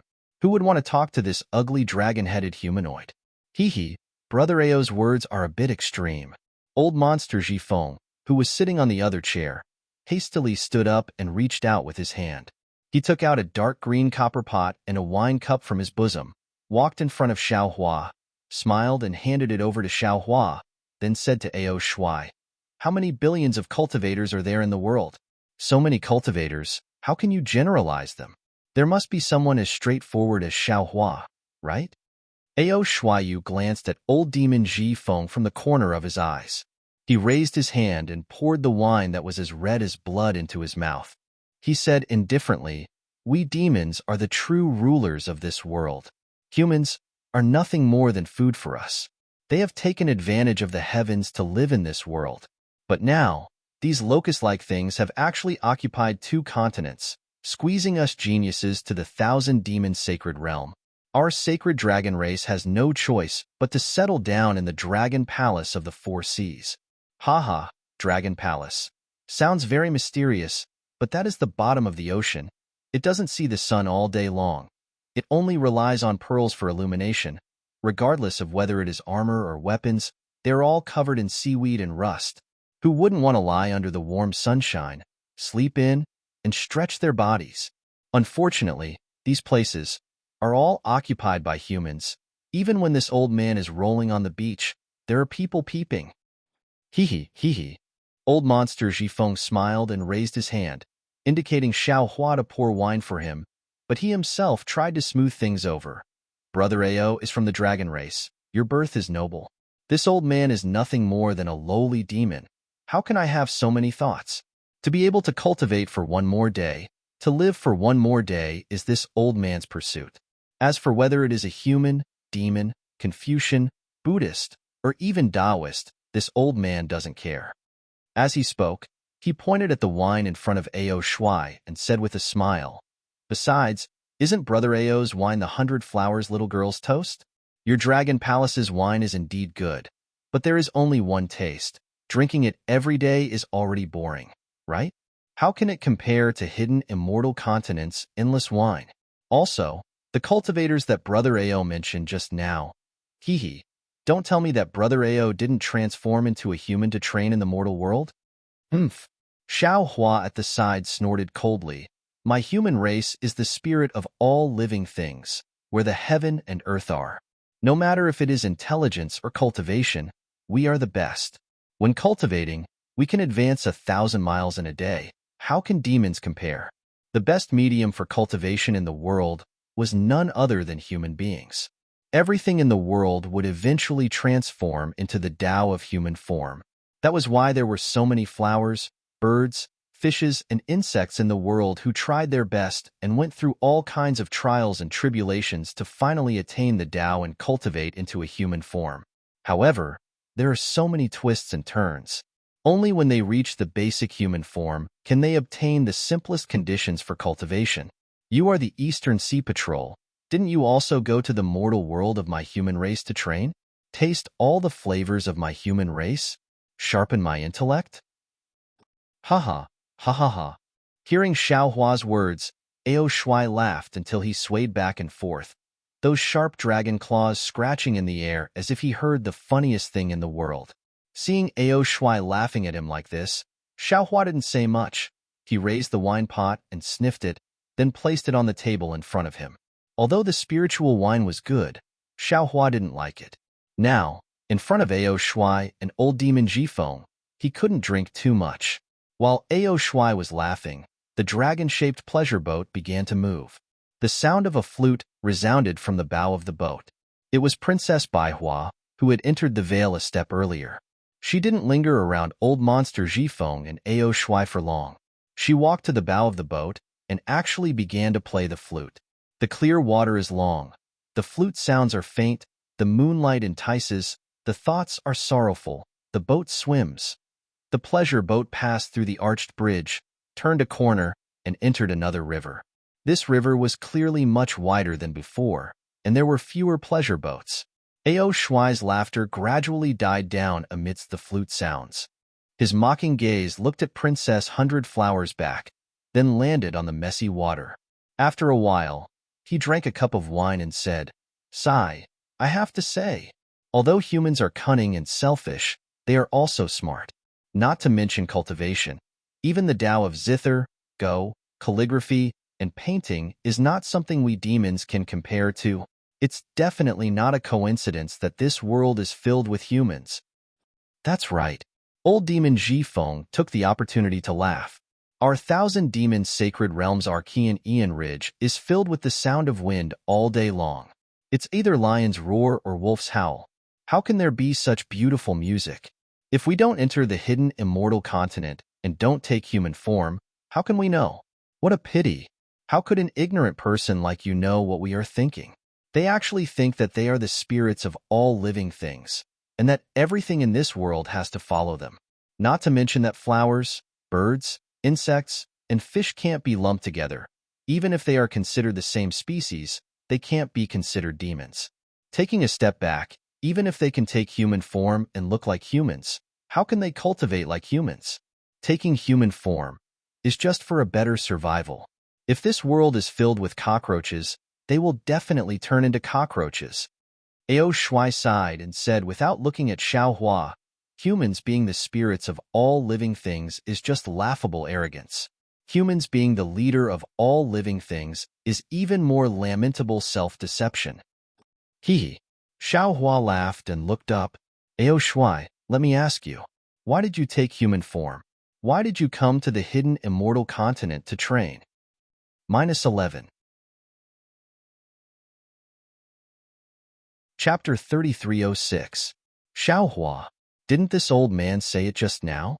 The reason why I transformed into human form is not because you humans are the leader of all living things, but because you humans are too good at reproducing. This hidden immortal continent and the pure land world are all humans. If I don't transform into human form, how can I succeed in gaining experience? Also, because there are too many humans in this world, we have no choice but to adapt to this change. We have no choice but to go to your human race to gain experience and know what you think and do. Otherwise, unless our demon race exterminates your human race, we won't have to do this. It is precisely because our human race is the spirit of all living things that our human race can reproduce like this, obtain the destiny of heaven and earth, and control the two continents. Xiaohua himself is a human, so he naturally has to speak for the human race. Since he has nothing to do now, he might as well debate with Ao Shuai. Otherwise, our human race would have been exterminated long ago. Hehe, Xiaohua, weren't you talking about the theory of transformation just now? What kind of flowers, birds, insects, and fish need to transform to cultivate? Now that you know the fundamental reason why our demon race transforms, why don't you mention it? Ao Shuai sneered and retorted. That's true. Xiaohua frowned slightly. He used to think that this was correct, but after listening to Ao Shuai's words, his intuition told him that Ao Shuai's words were not wrong. Now that he thought about it again, Xiaohua used to think that flowers, birds, insects, and fish transforms into human form by using the human body's meridians to cultivate. But now, the hidden immortal continent and the pure land world's Confucian cultivators and Buddhist sects don't use meridians, so the flowers, birds, insects, and fish transforms into human form without using meridians. Since they don't use the human body to cultivate, then, the human being is the spirit of all living things is somewhat unreliable. Just as Ao Shuai said, this sentence is a gimmick used by the human race to show off. Let this old man teach you a little more. Seeing that Xiaohua was somewhat silent, Ao Shuai proudly said, the so-called flowers, birds, insects, and fish should be divided into two categories. Flowers and plants belong to the lowest category. Although they are considered to have vitality, they don't have life. They are lower than humans. Perhaps they take human form to get closer to the human race. Birds, insects, and fish can only be regarded as demon beasts. They have obtained the spiritual energy of heaven and earth and can cultivate, so they can be regarded as demons. Only those like us who are born with the legacy of the demon clan, born with the strongest demon body in the world, are true demons. Right, speaking of which, since you humans are the wisest of all living things, why have I never heard that you humans have inherited memories and cultivation methods? Xiaohua was somewhat at a loss for words. At this time, Princess Baihua walked over. Although her voice was somewhat timid, her tone was clear and bright. Senior, although our human race doesn't have the ability to pass down inheritances, we still have the ability to pass down inheritances. But we humans have the ability to learn and create. Through learning, the human race can learn the abilities of the demon race. Through creation, the human race can innovate and bring forth new things. The student can surpass the master. Each generation will be stronger than the previous one. On the other hand, the demon race only knows how to pass down their legacies. They are stuck to the rules, and each generation is worse than the last. This is why we humans have the upper hand in the three continents. That's right, that's exactly the case. Xiaohua clapped his hands and laughed. Hee, even the little girl from 100 Flowers isn't convinced? Ao Shuai seemed to admire Princess Baihua very much. He chuckled and said, when it comes to learning, do you think we demons don't know? Wasn't transforming and going to the hidden immortal continent just to learn? Creation? Heh, what kind of forgery is that? Does it count as creation? Those cultivation methods of your human race, not to mention Confucian cultivators, Buddhist sects, or Taoist sects, aren't they all plagiarized from our demon race's inheritance? Aren't they all just drawing on gourds? If this kind of plagiarism is creation, then the word creation in this world has been blasphemed by you humans. The word creation was originally created by our human race. How we blaspheme it is our own business. Princess Baihua and Xiaohua had a common enemy and also refuted Ao Shui without the slightest hesitation. Ao Shui listened to Princess Baihua's roguish argument and faintly smiled. Since creation is a characteristic of your human race, then why don't you create something that doesn't exist in this world? Since you think that the human race is the wisest of all living things, then why do many origin formations, many Buddhist seals, especially in Taoist sects, many spells have traces of my demon race? If it's not a dragon form, then it's a phoenix form. Is it because any of the demon race's incarnations are more powerful than the human race? Boom! Ao Shuai's words struck Xiaohua like a bolt of lightning. Xiaohua was immediately dumbstruck. That's right, let's not talk about the demonic form of this magic art. Just talking about the true bloodline of the Dawn Rain continent. Isn't it because the cultivator's essence blood contains the bloodline of spirit beasts that they can advance by leaps and bounds during cultivation and greatly increase their power? If the human race is the wisest of all living things, why would they need to rely on the blood of spirit beasts? Princess Baihua has been paying attention to Xiaohua's expression. At this time, seeing Xiaohua in a daze, she hurriedly refuted. Senior, nowadays, whether it's Taoist sects, Confucian cultivators, or Buddhist sects, our human race has thousands of cultivation methods, each of which has its own advantages. Although some cultivation methods have the demon form of the demon race, many of them don't. Most of the cultivation methods of Confucian cultivators don't have it, right? The cultivation methods of Buddhist sects are mainly about Buddha. There's almost no demon form. Moreover, the so-called 3,000 Great Das, hundreds of schools, and 3,000 great worlds are the end of our human race's cultivation. Senior, don't tell this junior that you don't know about Confucian cultivators' ascension and Buddhist sects' heavenly gates guidance. This is different from your demon race's shattering of the void. This old man naturally knows about this. Ao Shui smiled somewhat triumphantly. Since your human race's ascension and heavenly gates guidance are on par with my demon race's shattering of the void, what qualifications do you humans have to say that you're the wisest of all living things? Princess Baihua was also at a loss for words. She glanced at Xiaohua, who seemed to have lost his soul, and hurriedly took out a cup that looked like a flower bud from her small cosmos bag and handed it to Xiaohua. Brother Xiao, this is my Cha New country's new tea. Please taste it. Xiaohua took it and only put it to his mouth but didn't drink it. His brows were still wrinkled as he looked at the blue waves beside the boat, as if he was still thinking about what Ao Shui said just now. Princess Baihua waved her hand, and a dark green flute appeared in her hand. She immediately put it to her lips and blew it a few times. The sound wasn't loud, but it made Xiaohua feel as if he had just woken up from a dream. Seeing that Xiaohua was somewhat sober, Princess Baihua hurriedly said, Brother Xiao, whether humans are the wisest of all living things or whether demons are the wisest of all living things, they all have their own reasons. If you want to search for the origin, I'm afraid you have to go straight to the ancient times, or even back to the ancient times. Although we are human cultivators, if you want to search for the answer in the human world, it's impossible. The saying, people in this mountain, deep in the clouds, not knowing where to go is exactly like this. Brother Xiao, you don't have to think too much at this time. If you want to know the details, first cultivate your Taoist cultivation method to the extreme. It won't be too late to search for it after you ascend. That's right. Xiaohua was really enlightened.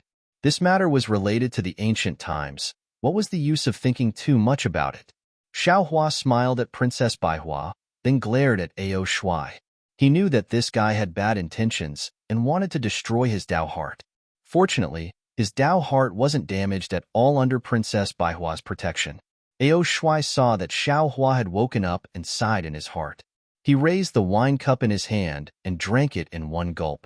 Xiaohua wanted to say something, but old eccentric Xi Feng, who had been silent all this time, reminded him, Everyone, be careful. We're about to enter the auction. Oh? Xiaohua frowned and looked out of the boat in confusion. They were just about to enter the auction. What was there to be careful about? Could it be that there was something strange about the auction? As for Ao Shuai's words, they were like a small thorn that deeply pierced into Xiao Hua's heart.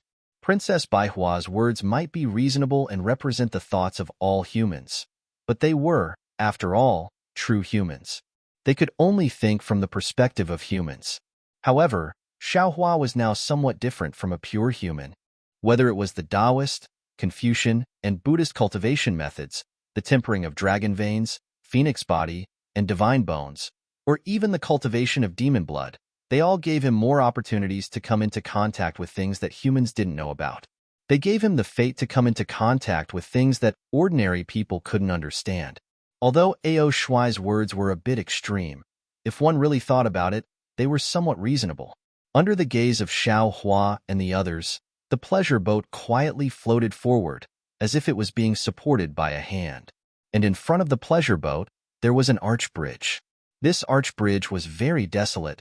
There were no lights, and there were no signs of infatuated men and women being together forever. Just as the dragon heads in front of the boat touched the arch bridge, an indescribable fluctuation was emitted from the balls in the mouths of the two dragon heads. Wong Wong. It seemed like dozens of wasps were flapping their wings at the same time. A slight buzzing sound was actually emitted from under the bridge. Then, in the bridge, the pitch-black space warped like ripples. This warping seemed to be able to spread, and in a moment, the entire bridge was filled with this kind of warping. Following this kind of warping, the boat began to shake violently, and the deck of the boat made popping sounds, as if the entire boat was about to be torn apart. However, the light gauze that was fluttering in the wind just now emitted a faint brilliance, and in this shaking, it didn't move in the slightest. Xiao Hua and the others naturally didn't care about this kind of shaking, but when Xiao Hua's divine sense swept over this distortion, a trace of astonishment flashed across his face. But it was very simple. The fluctuation emitted by this kind of distortion was the fluctuation of an ordinary transmission array, just that it was somewhat different from the transmission array of Xiaoyu continent. Sure enough, after the several zhang long boat completely entered the less than 2 zhang long arched bridge, a gray brilliance flashed and the boat disappeared. The entire arch bridge was still that arch bridge, and the flowing water was still that flowing water. There was no change at all. Transmission array? How is this possible? Xiao Hua was very astonished. Previously, in Zhaixing Lu's Bright Moon Palace, didn't Fu Jiwen say, no? Even Xiaoyi also said that this hidden immortal continent doesn't have a transmission array, and one can only rely on flying to go anywhere. How could a transmission array appear here? -11.